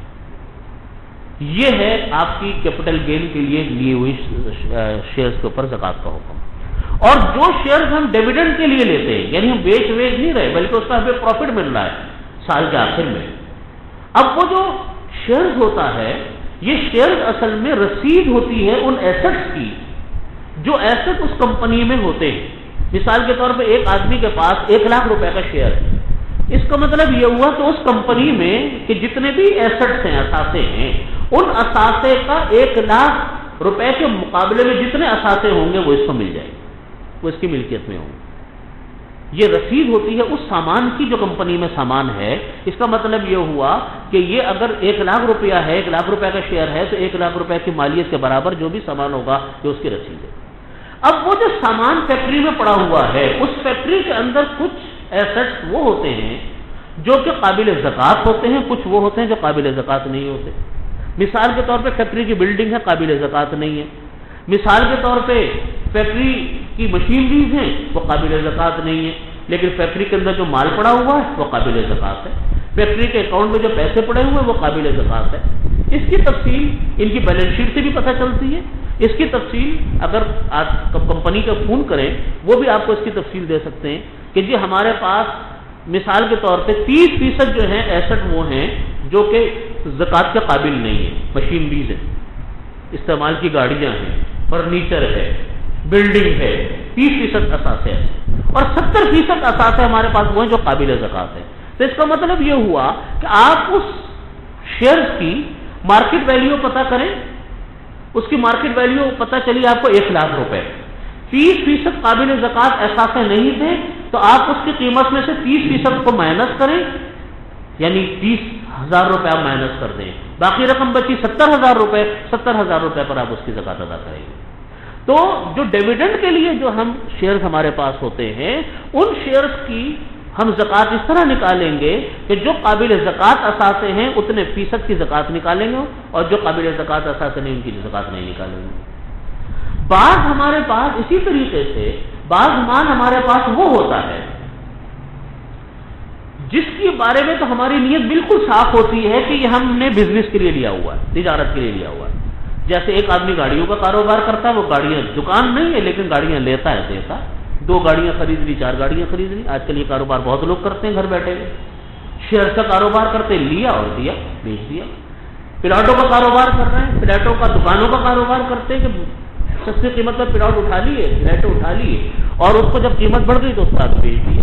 تو جب انسان کی لیتے وقت یہ نیت تھی کہ میں اس کو بیچوں گا تو وہ قابل زکوٰۃ مال میں شمار ہوگا. یہ اصولی طور پر یہ بات یاد رکھیں. چنانچہ فلیٹ لیا تھا، پلاٹ لیا تھا، بیچنے کے لیے لیا تھا کہ پیسے اوپر بڑھیں گے تو میں اس کی قیمت میں اس پر نفع کماؤں گا. یہ قابل زکوٰۃ اثاثے ہیں، لہٰذا اس کے اوپر تو زکوٰۃ ہوگی. اور ایک صورت یہ ہوتی ہے کہ آدمی جب لیتا ہے تو اس کا ارادہ بالکل بھی اس کو بیچنے کا نہیں ہوتا، رکھنے کا ارادہ ہوتا. اس لیے رکھنے کا ارادہ ہوتا ہے کہ اس کے اوپر اپنی کوئی جائیداد بنائے گا، اس کو اپنے استعمال میں لائے گا، کرایہ پر دے گا، جو بھی کرے گا، اس کے اوپر کوئی زکوٰۃ نہیں. تیسری قسم ایک ہوتی ہے جو بہت سارے لوگ اس کو کام کرتے ہیں کہ کسی کے پاس کچھ پیسے جمع ہو گئے، کچھ بچتیں جمع ہو گئی. اب اس نے سوچا کہ ان پیسوں کا میں کیا کروں، تو کسی نے مشورہ دیا تھا کہ دیکھو بھائی یہ دکان اچھی مل رہی ہے، اس کو لے لو، ابھی تو لے لو، بعد میں دیکھنا کیا کرنا ہے. یا کوئی پلاٹ مل رہا ہے، اس نے کہا چلو میرے پاس پیسے جمع ہو گئے، ابھی میں پلاٹ لے کے رکھ لیتا ہوں.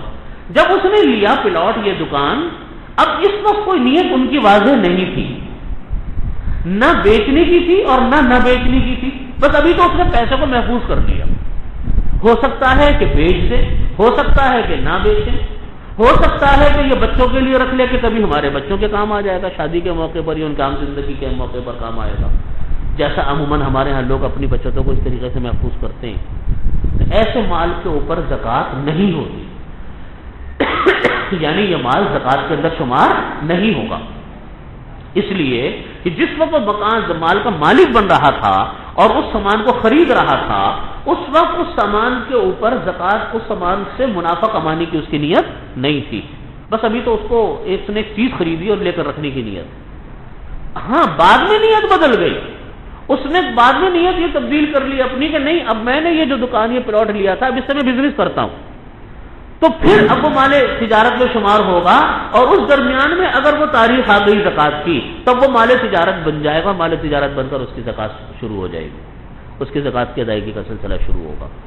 اس طریقے سے ہم اپنے جو ساز و سامان ہیں ان کی زکوٰۃ ہم نکالیں گے، پلاٹ کی، دکانوں کی، دکان کے اندر جو سامان پڑا ہوا ہے ان کی، اسی طریقے سے جو مال ہمارے گھروں میں ہے، جو روپیہ ہے، جو کیش ہے، ان کی زکوٰۃ اس طریقے سے نکالیں گے جو طریقہ میں نے آپ کے سامنے عرض کیا۔ سید جو ہے اس کو زکوٰۃ نہیں دی جا سکتی، غیر مسلم کو زکوٰۃ نہیں دی جائے گی، سید ہاشمی کو زکوٰۃ نہیں دی جائے گی۔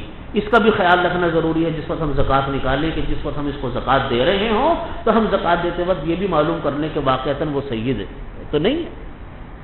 اسی طریقے سے یہ بھی مسئلہ بہت لوگوں کے ذہنوں میں رہتا ہے کہ جس وقت ہم زکوٰۃ دیں تو زکوٰۃ دیتے وقت ہمیں اس کو بتانا کوئی ضروری نہیں ہے، ہمیں اس کو کوئی بتانا ضروری نہیں ہے، بلکہ جتنی خاموشی سے ہو زکوٰۃ ادا کی جائے۔ آج کل ہر چیز میں ہمارے یہاں کہتے ہیں نا الٹی گنگا بہہ رہی ہے، جس چیز کا حکم ہوتا ہے اس کی خلاف ورزی ہمارے یہاں بہت زور و شور سے ہوتی ہے۔ آج کل معاملہ یہ ہو گیا کہ زکوٰۃ لکھا کر دی جاتی ہے، فوٹوگرافر کے انتظار ہو رہا ہے کہ صاحب فوٹوگرافر نہیں آئے تو زکوٰۃ کیسے دیں گے، تھیلا کیسے پکڑائیں گے غریبوں، وہ فوٹو کھینچے گا، وہ اخبار میں چھپے گا تو پتہ چلے گا کہ ہاں صاحب فلاں آدمی نے زکوٰۃ ادا کی۔ یہ شریعت کے خلاف بات ہے۔ حدیث شریف میں نبی کریم صلی اللہ علیہ وسلم نے ارشاد فرمایا کہ جو 7 لوگ سایہ عرش میں ہوں گے ان میں سے ایک وہ لوگ بھی ہوں گے جو اپنی زکوٰۃ کو چھپا کر دیتے ہوں۔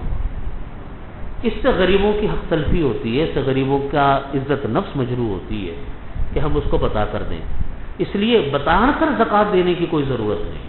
اگر شک ہو، اگر شک پڑ جائے کہ واقعتاً میں جس کو زکوٰۃ دے رہا ہوں یہ مستحق ہے کہ نہیں ہے، آپ جتنی تحقیق کر سکتے تھے آپ نے کر لی، لیکن وہ شک آپ پر رفع نہیں ہو رہا، آپ یہ کر سکتے ہیں کہ اس کو ایک طرف کو لے جا کر خاموشی سے اس سے پوچھ لیں کہ بھائی میں بڑا شش و پنج کا شکار ہوں اور زکوٰۃ کے پیسے ہیں، زکوٰۃ کا معاملہ ہے تو مجھے بتا دو زکوٰۃ آپ لے سکتے ہو یا نہیں لے سکتے۔ اس میں میرا اپنا عملی تجربہ یہ ہوا کئی دفعہ ایسا کہ جب میں بہت شش و پنج کا شکار ہوا تو میں نے ان سے بالکل تنہائی میں پوچھا، تو اس میں سے بعض اللہ کے نیک بندے ہوتے ہیں وہ یوں کہتے ہیں، 3 طرح کے لوگ مجھے ملے، بعض نے تو کہا کہ میں زکوٰۃ لیتا ہوں، ان کو تو زکوٰۃ دے دی اور بھی ذمہ داری ان کے اوپر ہو گئی، آپ نے انتہا تک جو آپ کو تحقیق کر سکتے تھے آپ نے کر لی، اس نے کہا میں لے سکتا ہوں آپ نے دے دی۔ بعض لوگ ہوتے ہیں کہتے ہیں نہیں میں زکوٰۃ نہیں لے، بعض لوگ ہوتے ہیں وہ کہتے ہیں کہ میں مستحق تو ہوں لیکن لوں یا نہ لوں یہ میں مشورہ کر کے بتاؤں گا، ایسے لوگ بھی ہوتے ہیں۔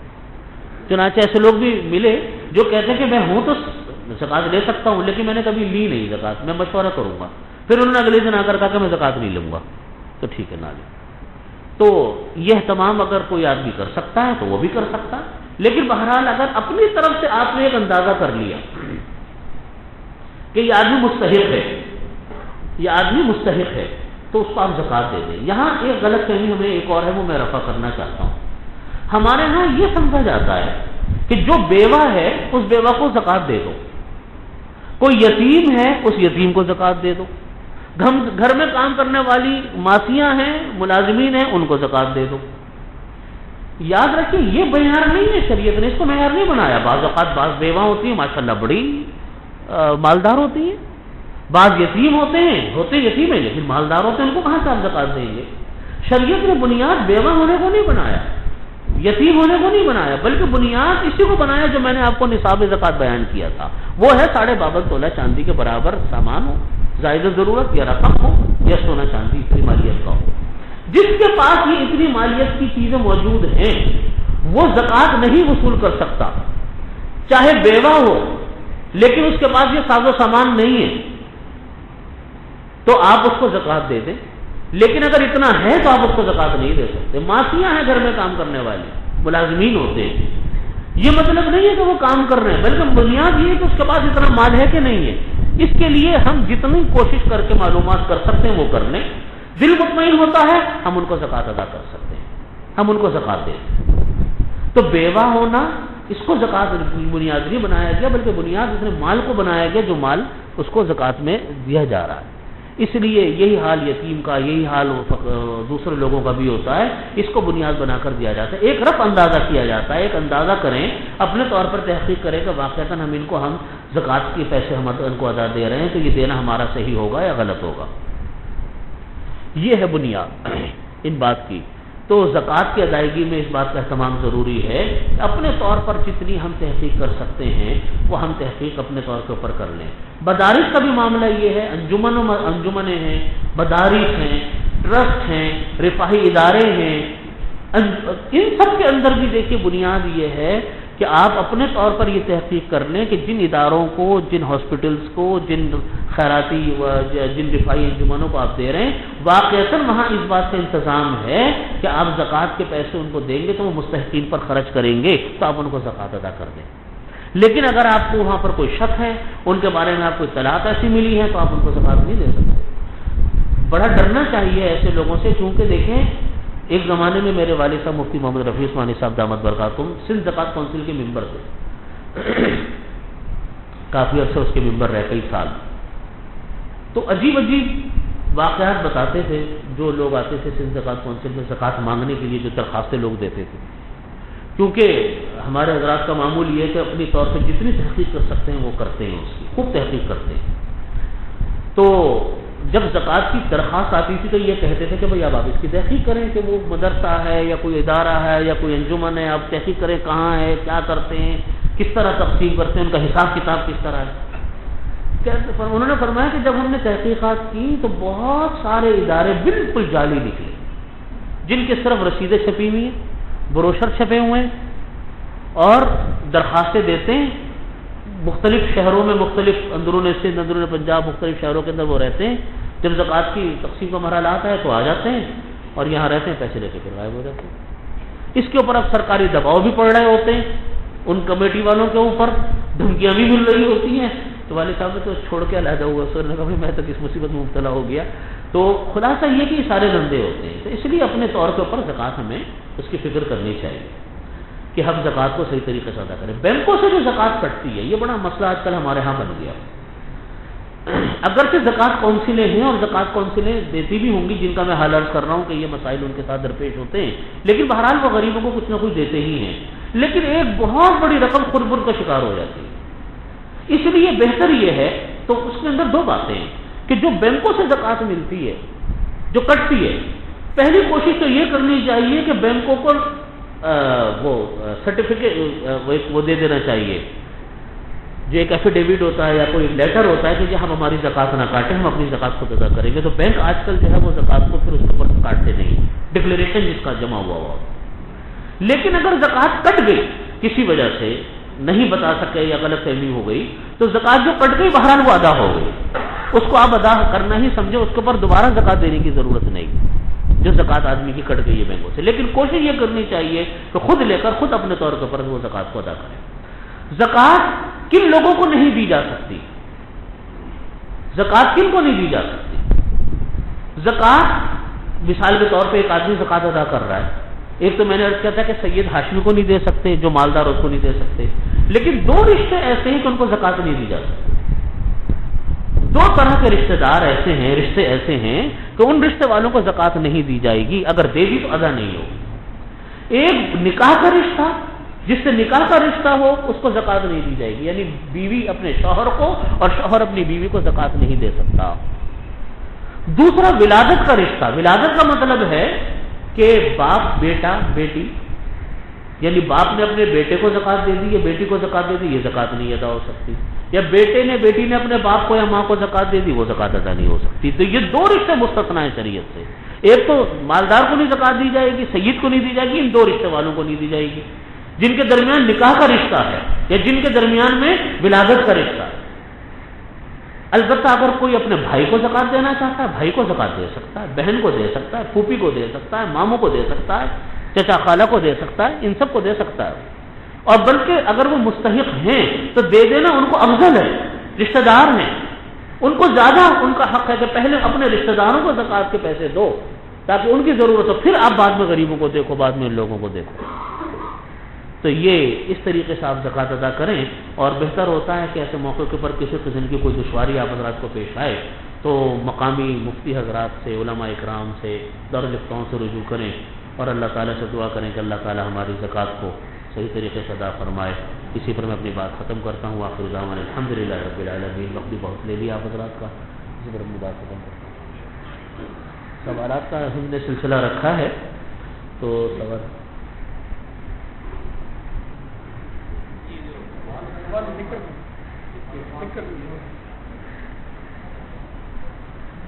سوال کے بارے میں ان حضرات نے جو ہمارے انتظامیہ کے حضرات نے کہا تھا، آپ اعلان فرمائیں۔ سوال برائے کرم لکھ کر کریں، براہ راست سوال اٹھ کے نہ کریں۔ جو انتظامیہ نے ترتیب یہ بنائی ہے کہ سوالات کا جو سلسلہ ہوگا وہ لکھ کر کریں، تو اس کے اندر ذرا یہاں پر اور بھی حضرات ہمارے ساتھ تشریف فرما ہیں، مفتی حضرات ہیں ماشاءاللہ، تو ہم انشاءاللہ ان کے جوابات کا سلسلہ شروع کرتے ہیں۔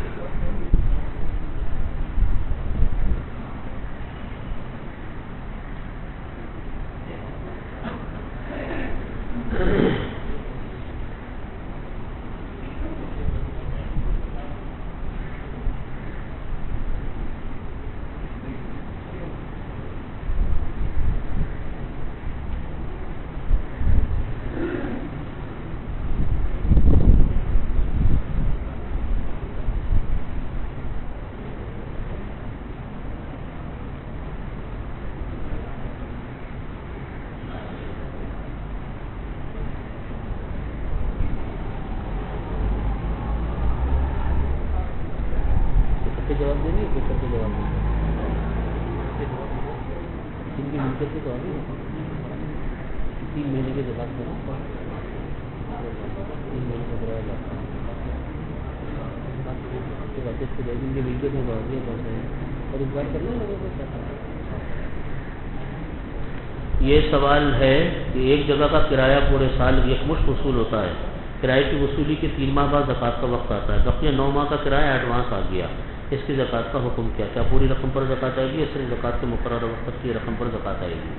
دیکھیے، جو رقم زکوٰۃ کی ملی ہے وہ زکوٰۃ کی رقم جو ایڈوانس میں مل گئی وہ آپ کی ملکیت میں آ گئی، جب ملکیت میں آ گئی تو اس کے اوپر زکوٰۃ اکٹھی پوری جائے گی اس تاریخ پر جب وہ زکوٰۃ کا حساب کتاب کرے گا۔ جی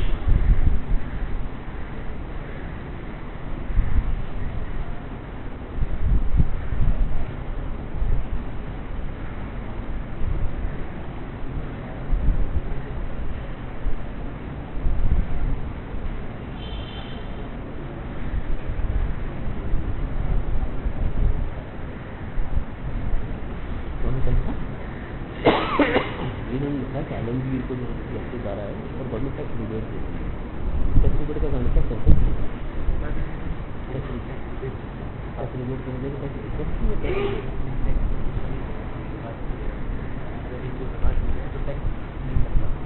آدمی کو آدمی کو ٹیکس اچھا ٹیکس ریبیٹ اس طرح نہیں ہوتا، مثال کے طور پہ ایک آدمی کو 100 روپئے ٹیکس دینا ہے،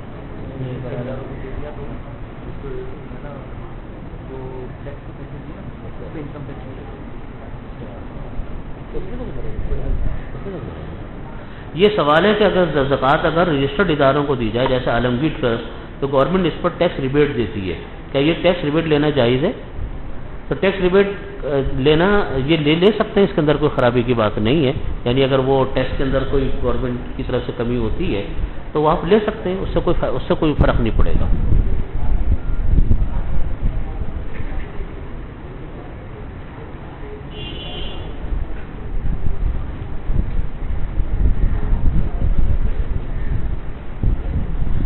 یہ سوال کیا ہے کہ جس دن زکوٰۃ کی تاریخ ہو اس کے بعد ہم زکوٰۃ اقساط میں ادا کرتے ہیں، اقساط کے دوران اگر موت آ گئی تو کیا ہوگا؟ کیا یہ بہتر نہیں کہ اگر اقساط کی کرنی ہو تو ایڈوانس میں کر لیں؟ دیکھیے، یہ بات بڑی اچھی اور بڑا اچھا سوال ہے اور بڑا اہم سوال ہے۔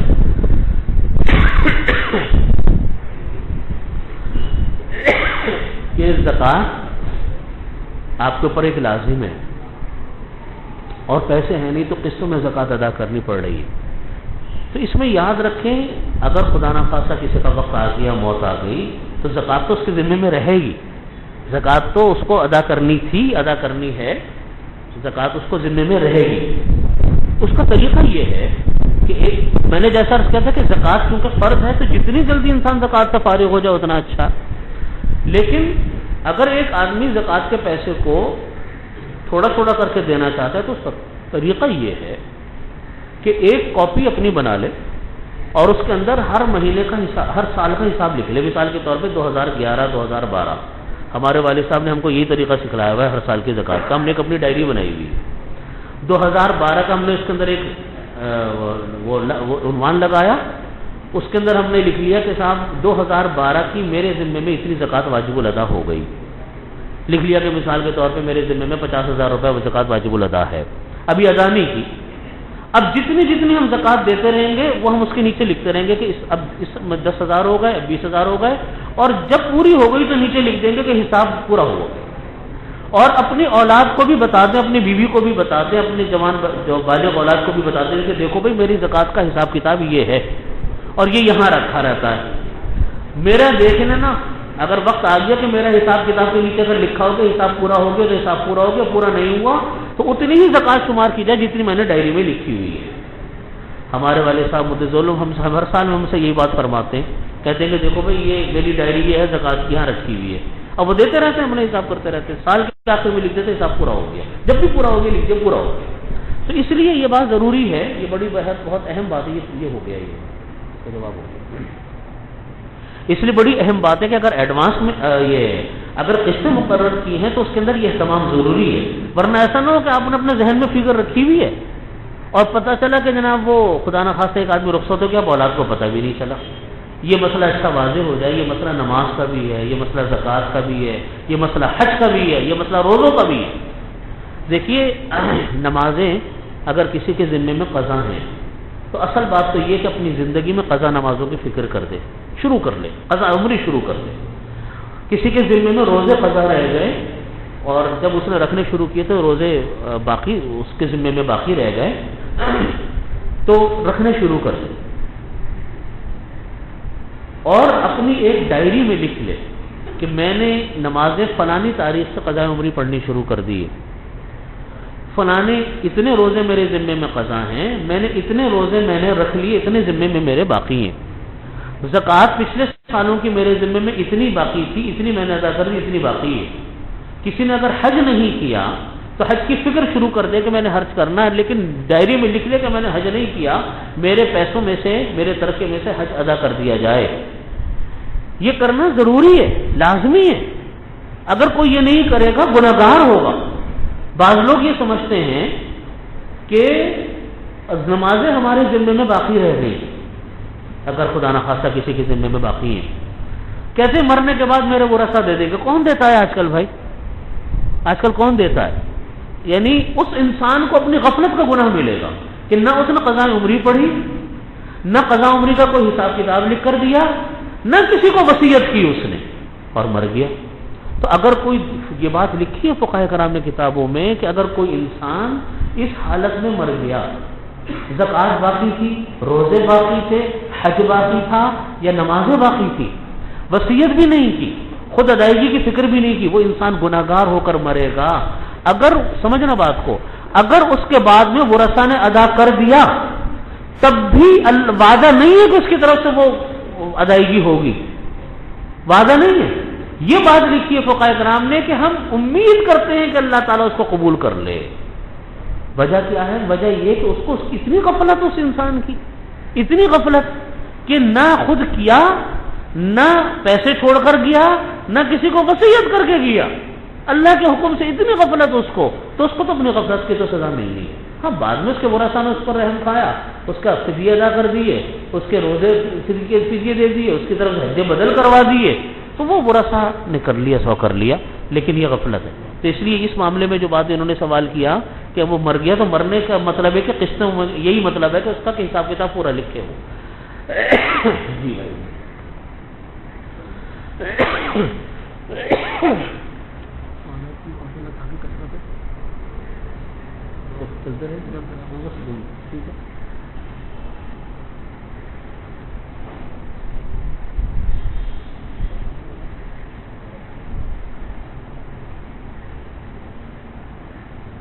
دیکھیے پہلا سوال یہ ہے کہ اگر رمضان میں کسی آدمی کو زکوٰۃ دینے کی خواہش ہو تو پہلی دفعہ 1 سال سے کم ماہ میں جو رمضان آئے اس پہ زکوٰۃ دے کے ہر سال رمضان میں دے سکتے ہیں.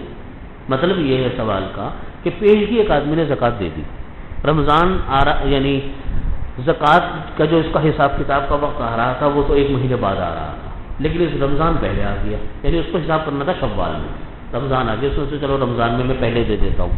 تو پیشگی زکوٰۃ اگر کوئی انسان دینا چاہے تو پیشگی کی نیت سے وہ زکوٰۃ دے سکتا ہے, یعنی آئندہ سال آ رہا ہے اس نے پہلے پیشگی زکوٰۃ کے پیسے دے دیے. یہ ایسا بکثرت ہوتا ہے کہ ابھی حساب کتاب آپ نے کیا نہیں اور ابھی سال بھی باقی ہے حساب کتاب میں, اچانک کوئی ضرورت سامنے آ گئی, کوئی آدمی ضرورت مند آ گیا, آپ اس کو چاہتے ہیں کہ زکوٰۃ سے مدد کر دیں, آپ زکوٰۃ سے دینا چاہتے ہیں تو آپ پیشگی زکوٰۃ بھی نکال سکتے ہیں.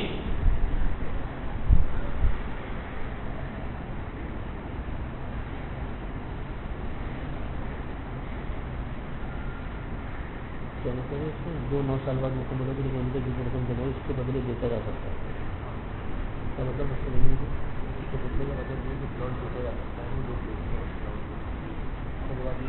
نہیں یہ سوال ہی نہیں سمجھا کہ ابھی تک جتنی رقم جمع ہوئی جتنی رقم جمع ہوئی وہ اس کو پلاٹ بھیج دیں گے.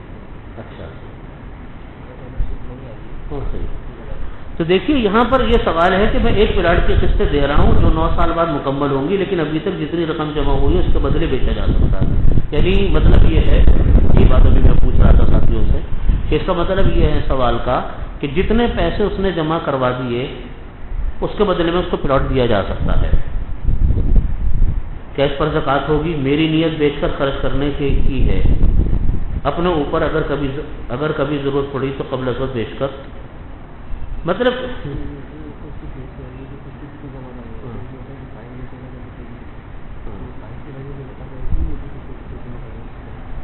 نہیں اس میں کوئی مارکیٹ ویلیو بھی نہیں. تو دیکھیے اس میں یہ سوال ہے, جو سوال انہوں نے کیا ہے اس کا حاصل یہ ہے, جواب یہ ہے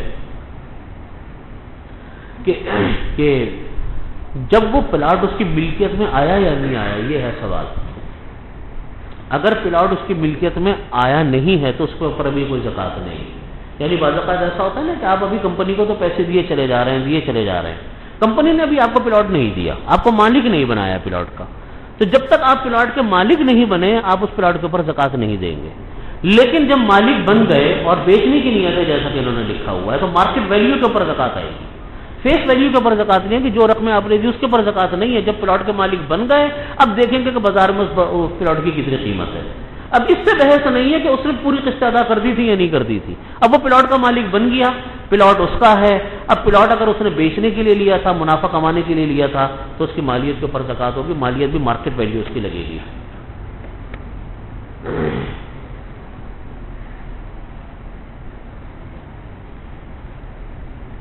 کیا ہر وہ شخص جس پر زکوٰۃ واجب نہیں, کیا ہر وہ شخص جس پر زکوٰۃ واجب نہیں اور وہ مسلمان ہے, نہ سید ہے نہ ہاشمی ہے, کیا ہر ایسے شخص کو زکوٰۃ دی جاتی ہے؟ نہیں, ایسا نہیں ہے.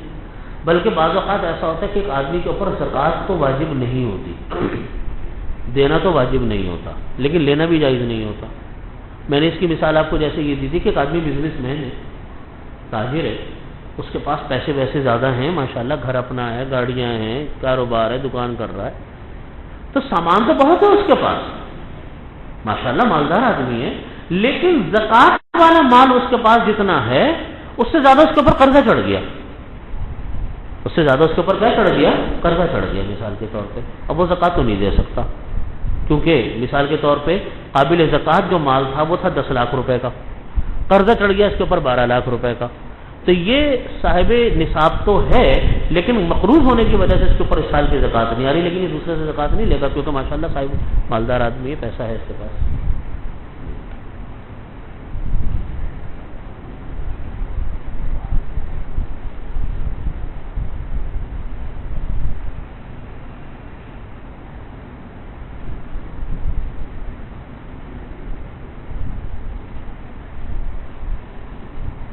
دیکھیے ایک یہ سوال کیا کہ ایک آدمی ٹرانسپورٹر ہے اور صاحب نصاب ہے، اب وہ ایک اور گاڑی قسطوں پر لیتا ہے جس کی وجہ سے وہ مقروض ہو گیا، اب وہ اپنی زکوٰۃ کے حساب میں وہ رقم بنا کرے گا جو اس نے گاڑی لی ہے اور گاڑی کا وہ مالک بن گیا۔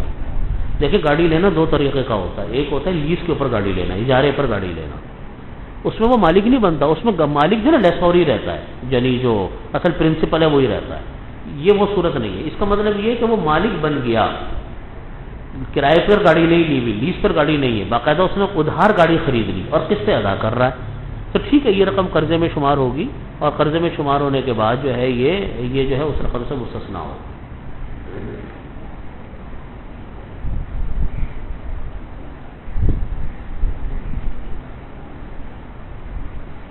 مگر استعمال ہونے والی اشیاء پر زکوٰۃ کا کیا حکم؟ مشینری، فیکٹری اور مشینری پر زکوٰۃ نہیں، مگر مشینری پر استعمال ہونے والی اشیاء پر زکوٰۃ کا کیا حکم ہے؟ مشینری پر استعمال ہونے والی اشیاء کا کیا مطلب؟ مثال کے طور پہ پرنٹنگ مشین پر استعمال کی انک تیل وغیرہ، یہ پرنٹنگ مشین کے جو انک تیل وغیرہ استعمال ہو رہی ہے، جی اسپیئر پارٹ جو نہیں وہ تو سب مشینری کے حکم میں آئیں گے، وہ تو سب ایک مشینری کا حصہ بنے گی۔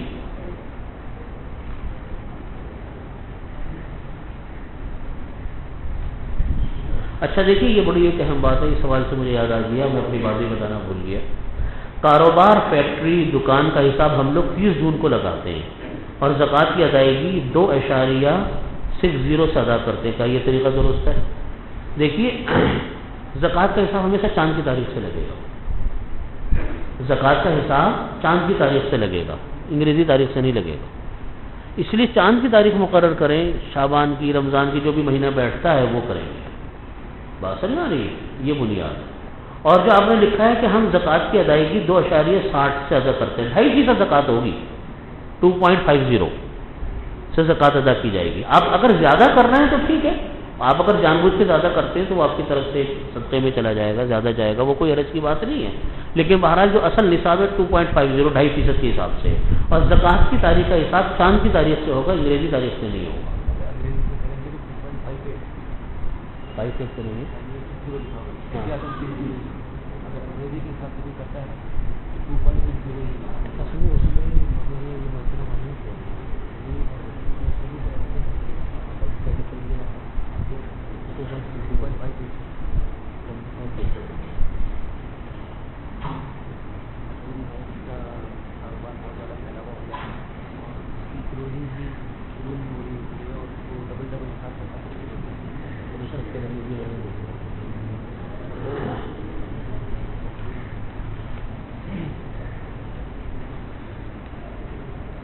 آج کل جیولرز کی دکان پر سونے کی خرید اور فروخت کے ریٹ الگ ہوتے ہیں، تو زکوٰۃ کا حساب کس قیمت سے ہوگا؟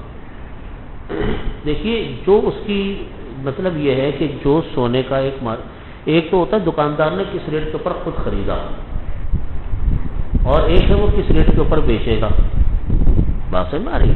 تو سونے کے اندر جو حساب کتاب لگتا ہے یا عام سامان تجارت جو ہوتے ہیں اس پر پرچیزنگ پرائس نہیں لگتی، اس پر پرچیز پرائس نہیں لگتی، بلکہ اس کے اوپر سیل پرائس لگتی ہے۔ سیل پرائس کا میں نے اصول یہ عرض کیا تھا کہ سیل پرائس میں ایک چھوٹی سی گنجائش ہے، سیل پرائس کے اندر گنجائش یہ ہے کہ ایک تو یہ ہے کہ آپ جو ہے وہ ریٹیل پرائس لگائیں، ہول سیل پرائس لگائیں، یہ نہیں، بلکہ آپ یہ لگائیں کہ آپ اکٹھا مال جب بیچیں گے تو کتنے کا بیچیں گے۔ تو سونے کے اندر تو چونکہ فی تولے کے حساب سے سونا بکتا ہے بازار کے اندر، جو بھی اس کی مارکیٹ پرائس ہوگی اس کے حساب سے اس کا سونے کا ریٹ لگے گا۔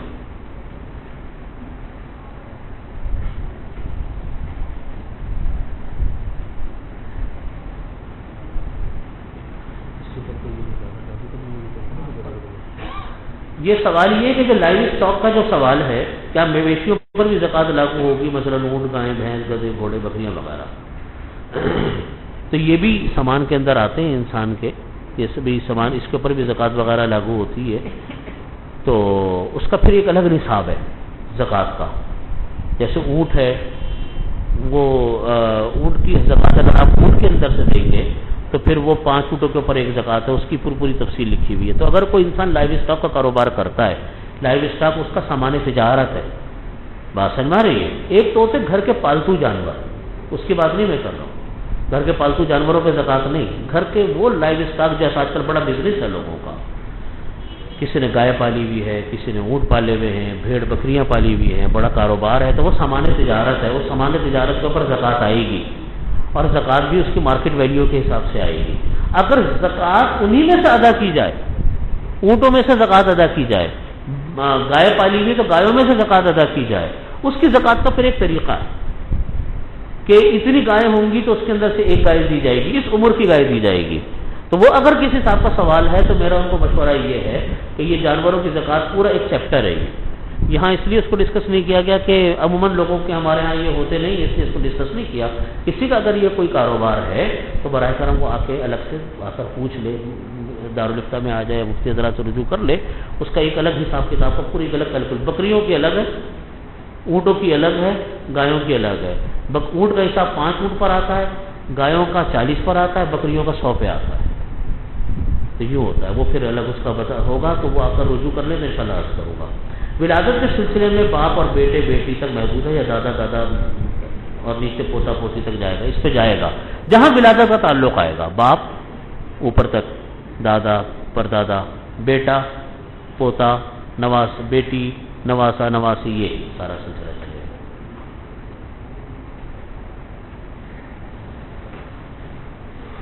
عورت جو کہ بیوہ ہو تو کیا اس کی طرف سے اس کا بیٹا زکوٰۃ ادا کر سکتا ہے؟ دیکھیے یہ بات سمجھ لیں، کسی دوسرے کی طرف سے زکوٰۃ ادا کرنے کا حکم، بعض اوقات زکوٰۃ جو ہے وہ کوئی دوسرا ہی ادا کرتا ہے، جیسے بیوی ہے، اس کے ملکیت میں زیور ہوتے ہیں، اور بیوی کہتی ہے میں تو کمانے والی ہوں نہیں، لہٰذا میری زکوٰۃ تو شوہر ادا کرے گا۔ تو یاد رکھیں اس کے اندر بھی یہ بات نہیں ہے، جو جس کے مال کا مالک ہے اس کی زکوٰۃ وہ ادا کرے گا، جو جس چیز کا مالک ہے۔ اگر بیوی اپنے زیور کی مالک ہے تو بیوی ادا کرے گی، اور اگر شوہر مالک ہے تو شوہر ادا کرے گا۔ جیسے بیوی کی طرف سے شوہر نماز نہیں پڑھ سکتا، بیوی کی طرف سے شوہر روزہ نہیں رکھ سکتا، اسی طریقے سے بیوی کی طرف سے شوہر بھی زکوٰۃ ادا نہیں کرے گا۔ اگر کرنا چاہے تو کر سکتا ہے، زکوٰۃ میں گنجائش ہے کہ کوئی کسی کی طرف سے اگر ادا کرنا چاہے تو کر سکتا ہے، لیکن 2 شرطوں کے ساتھ۔ ایک اس کو بتا دیا جائے اور اس کو کہا جائے کہ نیت کر لو تم زکوٰۃ کی، تو میں تمہاری طرف سے ادا کر دوں گا۔ اس کو بتا دیا جائے اور اس سے نیت کروا لی جائے کہ تم زکوٰۃ نیت کر لو تو میں زکوٰۃ دے دوں گا، تو زکوٰۃ۔ اسی طریقے سے اگر کوئی بیوہ ہے اس کی طرف سے کوئی بیٹا کا زکوٰۃ ادا کرنا چاہتا ہے تو بیٹا ادا کر سکتا ہے، بشرطیے کہ ان کو بتا دے، اس کی نیت کر لے۔ لیکن یہ ایک کنفیوژن ہمارے ہاں لوگ یہ سمجھتے ہیں عورتیں زیور خریدتی رہتی ہیں اور شوہر زکوٰۃ ادا کرتے رہتے ہیں، تو یہ بھی ایک سلسلہ ہے۔ تو اب بعض لوگ یہ سوال کرتے ہیں کہ عورت کے پاس اگر صرف زیور ہے اور کوئی پیسہ نہیں ہے تو وہ کیسے زکوٰۃ دے گی؟ تو وہ اسی سونے کو بیچ کر زکوٰۃ دے گی، بات سمجھ ہے، سونے کو بیچ کر زکوٰۃ دے گی، جو جس کا مالک ہے وہ زکوٰۃ ادا کرے گا۔ اچھا ایک بات، ایک مسئلے کی میں وضاحت کر دوں، شادیوں کے موقع کے اوپر لڑکیوں کو جو زیور ملتا ہے ماں باپ کی طرف سے بھی اور اپنی سسرال کی طرف سے بھی، جب شادیاں ہوتی ہیں نا تو دونوں طرف سے زیور ملتا ہے، تو اب یہاں پر معاملات کلیئر نہیں ہوتے جس کی وجہ سے کنفیوژن ہوتا ہے۔ یہ معاملہ کلیئر کر لینا چاہیے اور یہ بیوی کو بھی بتا دینا چاہیے، گھر میں لوگوں کو بھی معلوم ہونا چاہیے۔ جو زیور لڑکی کو ملا ہے اپنے ماں باپ کی طرف سے، اس زیور کی تو وہ لڑکی مالک ہے، اور جو زیور اس کو ملا ہے اپنے شوہر یا اپنے سسرال کی طرف سے، اگر انہوں نے یہاں یہ تفصیل ہے کہ اگر ان سسرال والوں نے لڑکی کو یہ بتا کر کہا تھا کہ نہیں یہ ہم نے تم کو دے دیا، آپ اس کی مالک ہو، تو بیوی اس زیور کی مالک ہوگی۔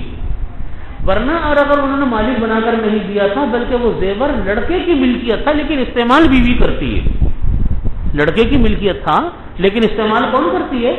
بیوی کر رہی ہے، تو پھر ایسی صورت کے اندر وہ بیوی اس زیور کے مالک نہیں ہے، مرد اس کا مالک ہے، اگرچہ استعمال بیوی کرے گی۔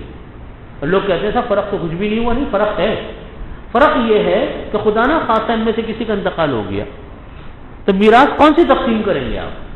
زیور جو لڑکے کی طرف سے زیور تھا وہ کس کی ملکیت میں سمجھا جائے گا؟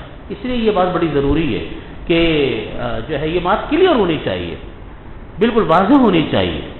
تعاشروا کالاخوان وتعاملوا کالاجانب، ہمارے لوگ معاملہ کرتے ہوئے شرماتے ہیں، لیکن شریعت کا حکم یہ ہے کہ معاملہ کرو اجنبیوں کے طریقے سے اور رہو بھائیوں کے طریقے سے۔ جب روپے پیسے کا لین دین ہو تو صاف بات ہونی چاہیے، کلیئر کٹ، 2 اور 2 4 کی طرح واضح، تاکہ بعد میں کوئی ڈسپیوٹ نہ ہو، اور رہنا ہے بھائیوں کی طرح رہو، پھر کوئی بات نہیں۔ جب آدمی کا معاملہ صاف ہوتا تو بھائیوں کی طرح سے رہتا بھی ہے، جب معاملہ صاف نہیں ہوتا تو بھائی بھائی کی طرح رہتے بھی نہیں، معاملہ جب صاف نہیں ہوتا۔ تو اس لیے یہاں پر بھی معاملہ یہ کہ بیوی کو بھی علم میں ہو کہ میری ملکیت کا زیور کتنا ہے۔ اس کا مطلب یہ ہوا کہ اگر کل بیوی اپنا زیور بیچنا چاہے تو شوہر کو اعتراض کا حق نہیں ہوگا، وہ زیور بیوی کا ہے، تو جو اس کے ماں باپ نے دیا وہ ان کا ہے، اور جو شوہر نے اس کو مالک بنا کر دیا، سسرال نے مالک بنا کر دیا، وہ ان کا ہے۔ لیکن اگر مالک بنا کر نہیں دیا، استعمال بیوی کرتی ہے، تو سسرال کی طرف کا زیور جو ہے وہ لڑکے کا سمجھا جاتا ہے۔ بات سمجھ میں آ رہی ہے؟ اب سمجھ لیجیے گا بات۔ جب یہ بات واضح ہو گئی، اب مرحلہ آ گیا زکوٰۃ کا۔ اب زکوٰۃ کیسے ادا کریں گے؟ تو جو زیور، جس زیور کا مالک بیوی ہے، وہ تو زیور کی زکوٰۃ بیوی کے ذمے میں ہے، اور جس زیور کے مالک شوہر ہے وہ شوہر ادا کرے گا۔ لیکن اگر شوہر اپنی بیوی کی طرف سے زکوٰۃ ادا کرتا ہے تو کر سکتا ہے، اس کے اوپر کوئی پابندی نہیں ہے، بشرطے کہ اجازت لے لے اور اس کی طرف اس کو نیت کروا دے۔ جی اچھا ہوگی جی۔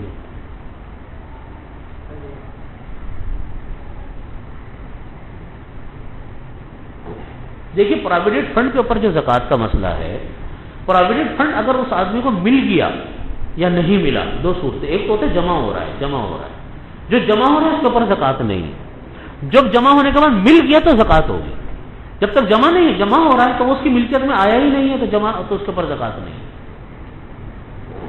یہ ایک گاڑی ہے KH0239، KH0239، یہ غلط کھڑی ہے، اگر یہاں موجود کسی ساتھی ہے تو پہلے اس کو ہٹا دو۔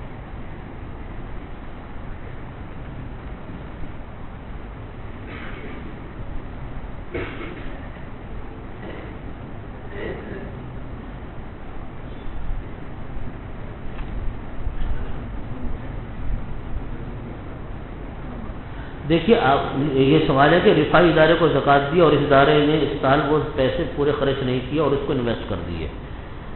دیکھیے زکوٰۃ کے پیسے کو اگر کوئی ضرورت سامنے ہے تو پھر اسے خرچ کرنے میں رکنا نہیں چاہیے، لیکن اگر اتنی رقم جمع ہو گئی کہ وہ خرچ نہیں ہوئی، باوجود یہ کہ وہ ہر ادارے کا ایک اپنا طریقہ ہوتا ہے زکوٰۃ کی ادائیگی کا، وہ اپنے تحقیق کر کے اپنے سوچ سمجھ کے وہ زکوٰۃ کو ادا کرتے ہیں، تو اس طریقے سے اگر وہ زکوٰۃ انہوں نے ادا جتنی کر دی، جو بچ گئی اس کو آگے انویسٹ کر دیے تو کر سکتے ہیں، بشرط یہ کہ جو منافع ملے گا وہ بھی زکوٰۃ کی طرح ہی خرچ ہوگا، وہ کسی کی ذاتی ملکیت میں نہیں جائے گا، وہ یعنی اس کے اوپر وہی احکامات لاگو ہوں گے جو زکوٰۃ کے پیسے کے اوپر احکامات لاگو ہوتے ہیں۔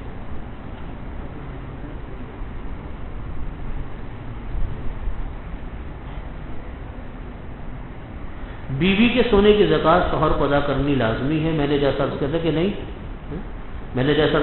نہیں، وہ لازمی نہیں ہے، یہ شوہر کی طرف سے ایک احسان ہے، ایک تبرع ہے، وہ ادا کرنا چاہے کر دے۔ اگر بیوی یہ کہتی ہے کہ صاحب ہم تو کوئی کماتے تو ہے نہیں، ہمارا مرد ہی کماتے ہیں، ہمارے مرد ہی پیسے لے کر آتے ہیں، ہم کہاں سے زکوٰۃ ادا کریں گے؟ میں نے جیسا کہا کہ اسی سونے میں سے زکوٰۃ ادا ہوگی، اگر شوہر ادا نہیں کر رہا ہے۔ بہرحال زکوٰۃ ادا کرنا تو فرض ہے، اگر شوہر ادا کر دے تو وہ اس کے حق مہر سے کاٹ سکتا ہے، تو یہ تو آپس کا معاملہ ہے، جس طرح دل چاہے آپس میں طے کرنے ہیں ہم لوگ۔ اگر وہ یہ کہتا ہے کہ بھائی حق مہر میں دو یہ لیے تمہارے ہے یہ، تو اس کا طریقہ یہ کہ حق مہر اس کے ہاتھ میں دے دے، طریقہ یہ ہوگا جھگڑے سے بچنے کے لیے کہ مہر کی رقم بیوی کے ہاتھ میں دے دے، پھر بیوی اس سے زکوٰۃ ادا کرنا چاہے کر دے۔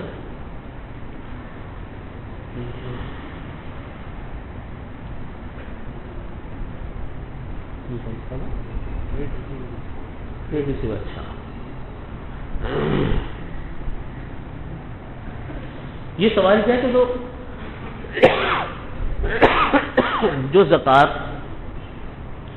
تجارتی جو سودے ہوتے ہیں نا، بزنس کے جو معاملات ہوتے ہیں، ان کے اوپر زکوٰۃ کا کیا حکم ہے؟ تو میں نے جیسا عرض کیا تھا کہ اگر ایک رقم وہ ہے جو کہ آپ نے کسی کو قرضے پر دی ہے، جیسے مثال کے طور پہ بزنس مین ہوتے ہیں جن کی دکانیں کاروبار ہوتا ہے، وہ آگے ادھار پر مال دیتے ہیں، لیکن ایک سرکل بنا ہوا ہوتا ہے کہ 1-2 مہینے کے ادھار پر مال دیا، پھر پیسے آ گئے، پھر اور دیا اور آ گئے، یہ سلسلہ چل رہا ہے۔ تو جو ادھار آپ نے دیا ہوا ہے وہ تو آپ کی اماؤنٹ آپ کے زکوٰۃ میں شامل ہوگی، یہ رقم وہ آپ کی رقم آپ کی کس میں ہوگی؟ مال میں شامل ہوگی، زکوٰۃ میں شامل ہوگی۔ وہ قرضے جو قرضے آپ نے کسی دوسرے کو دیے ہوئے ہیں اور ملنے کی بھی امید ہے، ایک وہ قرضے ہوتے ہیں جن قرضوں کے بارے میں امید نہیں ہوتی، جن کو بیڈ ڈیٹس بولتے ہیں، ڈوبے ہوئے قرضے، نام یعنی ناممکن الوصول قرض ہے، ملیں گے نہیں، معلوم ہے کہ وہ دینے والا دے گا نہیں، تو ایسی صورت کے اندر ان قرضوں کے اوپر بھی زکوٰۃ نہیں ہے۔ اگر مل گئے وہ پیسے تو تمام سابقہ سالوں کی پھر زکوٰۃ ادا کی جائے گی، بات سمجھ ماری، تمام سابقہ سالوں کی زکوٰۃ ادا کی جائے گی، لیکن جو قرضے ہیں وہ آپ نے جو دوسروں کو دیے وہ زکوٰۃ کے اندر شامل ہوں گے۔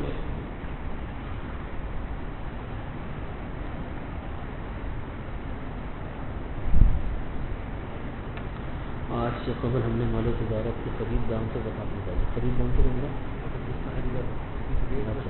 اس ریٹ پہ خریدا، اچھا نکال دی، جو مال کی مارکیٹ میں ڈیمانڈ بہت کم ہو گئی ہے، مارکیٹ ریٹ کم ہو گیا، یہ سوال میں ذرا پڑھ رہا ہوں، آپ مجھے ذرا اس کی جن صاحب کو اگر وضاحت کر دیں۔ آج سے قبل ہم نے مال تجارت کی خرید دام سے زکوٰۃ نکالی، خرید دام کا مطلب ہے پرچیز پرائس نا، جس ریٹ پہ خریدا، تو دیکھیے میں نے جیسا عرض کیا تھا کہ اس سے زکوٰۃ نہیں نکالی جائے گی، زکوٰۃ نکالی جائے گی کہ اس مال کو جب آپ بیچنے جائیں گے تو کتنے کا آپ کو بکے گا اکٹھا، تو اگر کوئی فرق ہے تو وہ فرق آپ پورا کر لیجیے گا اس کے اندر۔ دوسرا سوال یہ کہ جو مال کی مارکیٹ میں ڈیمانڈ بہت کم ہو گئی ہو، اس کی کس چیز میں شامل کریں؟ یعنی ایک مال مثال کے طور پہ آپ کی دکان پہ رکھا ہوا ہے، میں سوال کی وضاحت چاہتا ہوں کہ مال مثال کے طور پر ہمارے دکان پہ رکھا ہوا ہے، اب اس کا گاہک نہیں آ رہا، تو کیا مارکیٹ میں بھی پرائس کم ہو گئی اس کی، یہ سوال ہے؟ نہیں جی،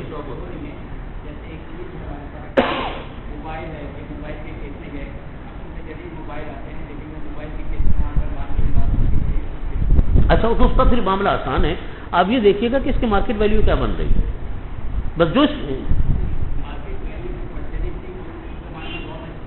اب کم ہو گئی ہے، نہیں میں یہ کہتا ہوں کہ دیکھیں مثال کے طور پہ یہ تو ہوتا ہے کہ ایک چیز آپ نے مہنگے داموں میں خریدی، اب اس کی قیمت کم ہو گئی تو ہو گئی، کوئی بات نہیں، تو جو قیمت آج ہے بازار میں، مثال کے طور پہ آپ نے موبائل کا فرمایا، آپ کے موبائل کا کاروبار کرتے ہیں تو موبائل کی قیمتیں بہت تیزی سے ڈاؤن بھی ہو جاتی ہے، نئے نئے جب ماڈل آ جاتے ہیں، تو جو آپ نے مہنگا مال لیا تھا اور آج اس کی قیمت کم ہو گئی، جو بھی قیمت اس کی بن رہی ہے، نہیں میں کہتا ہوں کسٹمر نہ ہو، لیکن آپ یہ دیکھیں کہ آپ اس کو اگر بازار میں بیچنے جائیں کتنے میں بکے گا، بکے گا ہی نہیں، مطلب یہ کہ کوئی تو قیمت ہوگی اس کی،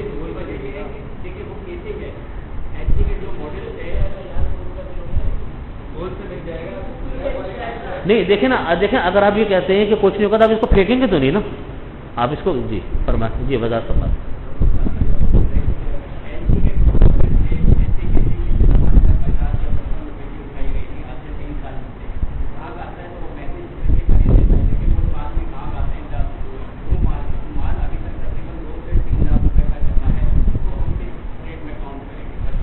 اس ریٹ پہ کاؤنٹ کریں گے کہ جس ریٹ پر آج گاہک آیا آپ کے پاس، ایک گاہک نے آپ کے پاس آ کر کہا کہ جی میں اس مثال کے طور پہ سیٹ لیا تھا آپ نے 100 روپے کا، ہاں گاہک آیا کہ جی میں تو آپ سے یہ 30 روپے کا اٹھاؤں گا، سارا نہیں اٹھاؤں گا، 2-4 اٹھاؤں گا، تو اس کا مطلب یہ ہوا کہ ایک سیٹ کی قیمت 30 روپے بنی، ٹھیک ہے، اب وہ حساب لگا لیں اس کا جو بھی بن رہی ہے، چاہے مارکیٹ سے بازار قیمت کم ہو جائے۔ یہی معاملہ شیئرز کے اندر بھی ہوتا ہے کہ بعض شیئر جب بعض اوقات ہوتے ہیں تو بڑی آسمان پر قیمت ہوتی ہے، بعد میں پتہ چلا کہ گھٹ کر فیس ویلیو سے بھی بالکل نیچے آ گئے، تو ٹھیک ہے جو بھی اس کی بن رہی ہے قیمت۔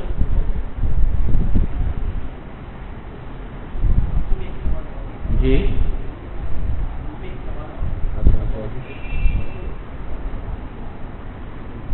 جو مال وارنٹی میں فروخت کیا جاتا ہے جیسے موبائل، چارجر، یعنی یہ جو جیسے چارجر ہیں اور یہ آپ نے چیزیں دوسری جو ایکسیسریز ہوتی ہیں اس کی، تو وہ جو موبائل سیٹ کے ساتھ ہوتی ہیں الگ سے جو ہوتی ہیں،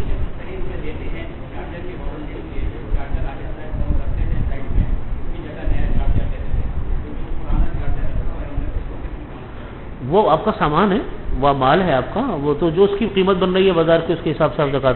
جی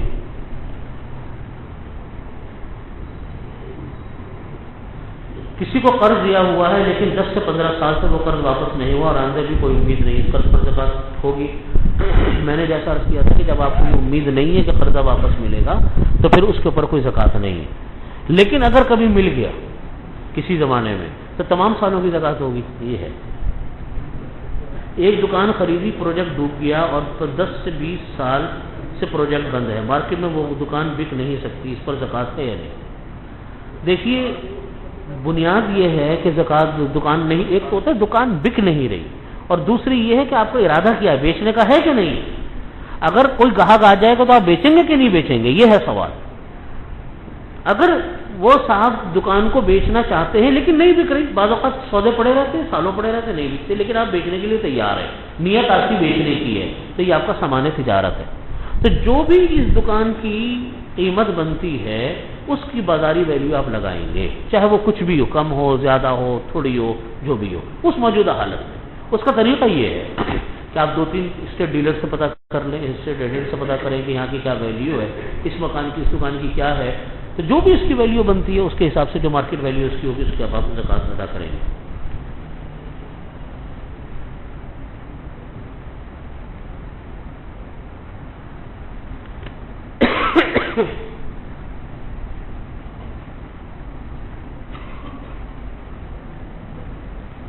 میں چند دوستوں کے ساتھ خود کوشش کر کے مستحق خاندان ڈھونڈتا ہوں جن کو میں زکوٰۃ دے سکوں۔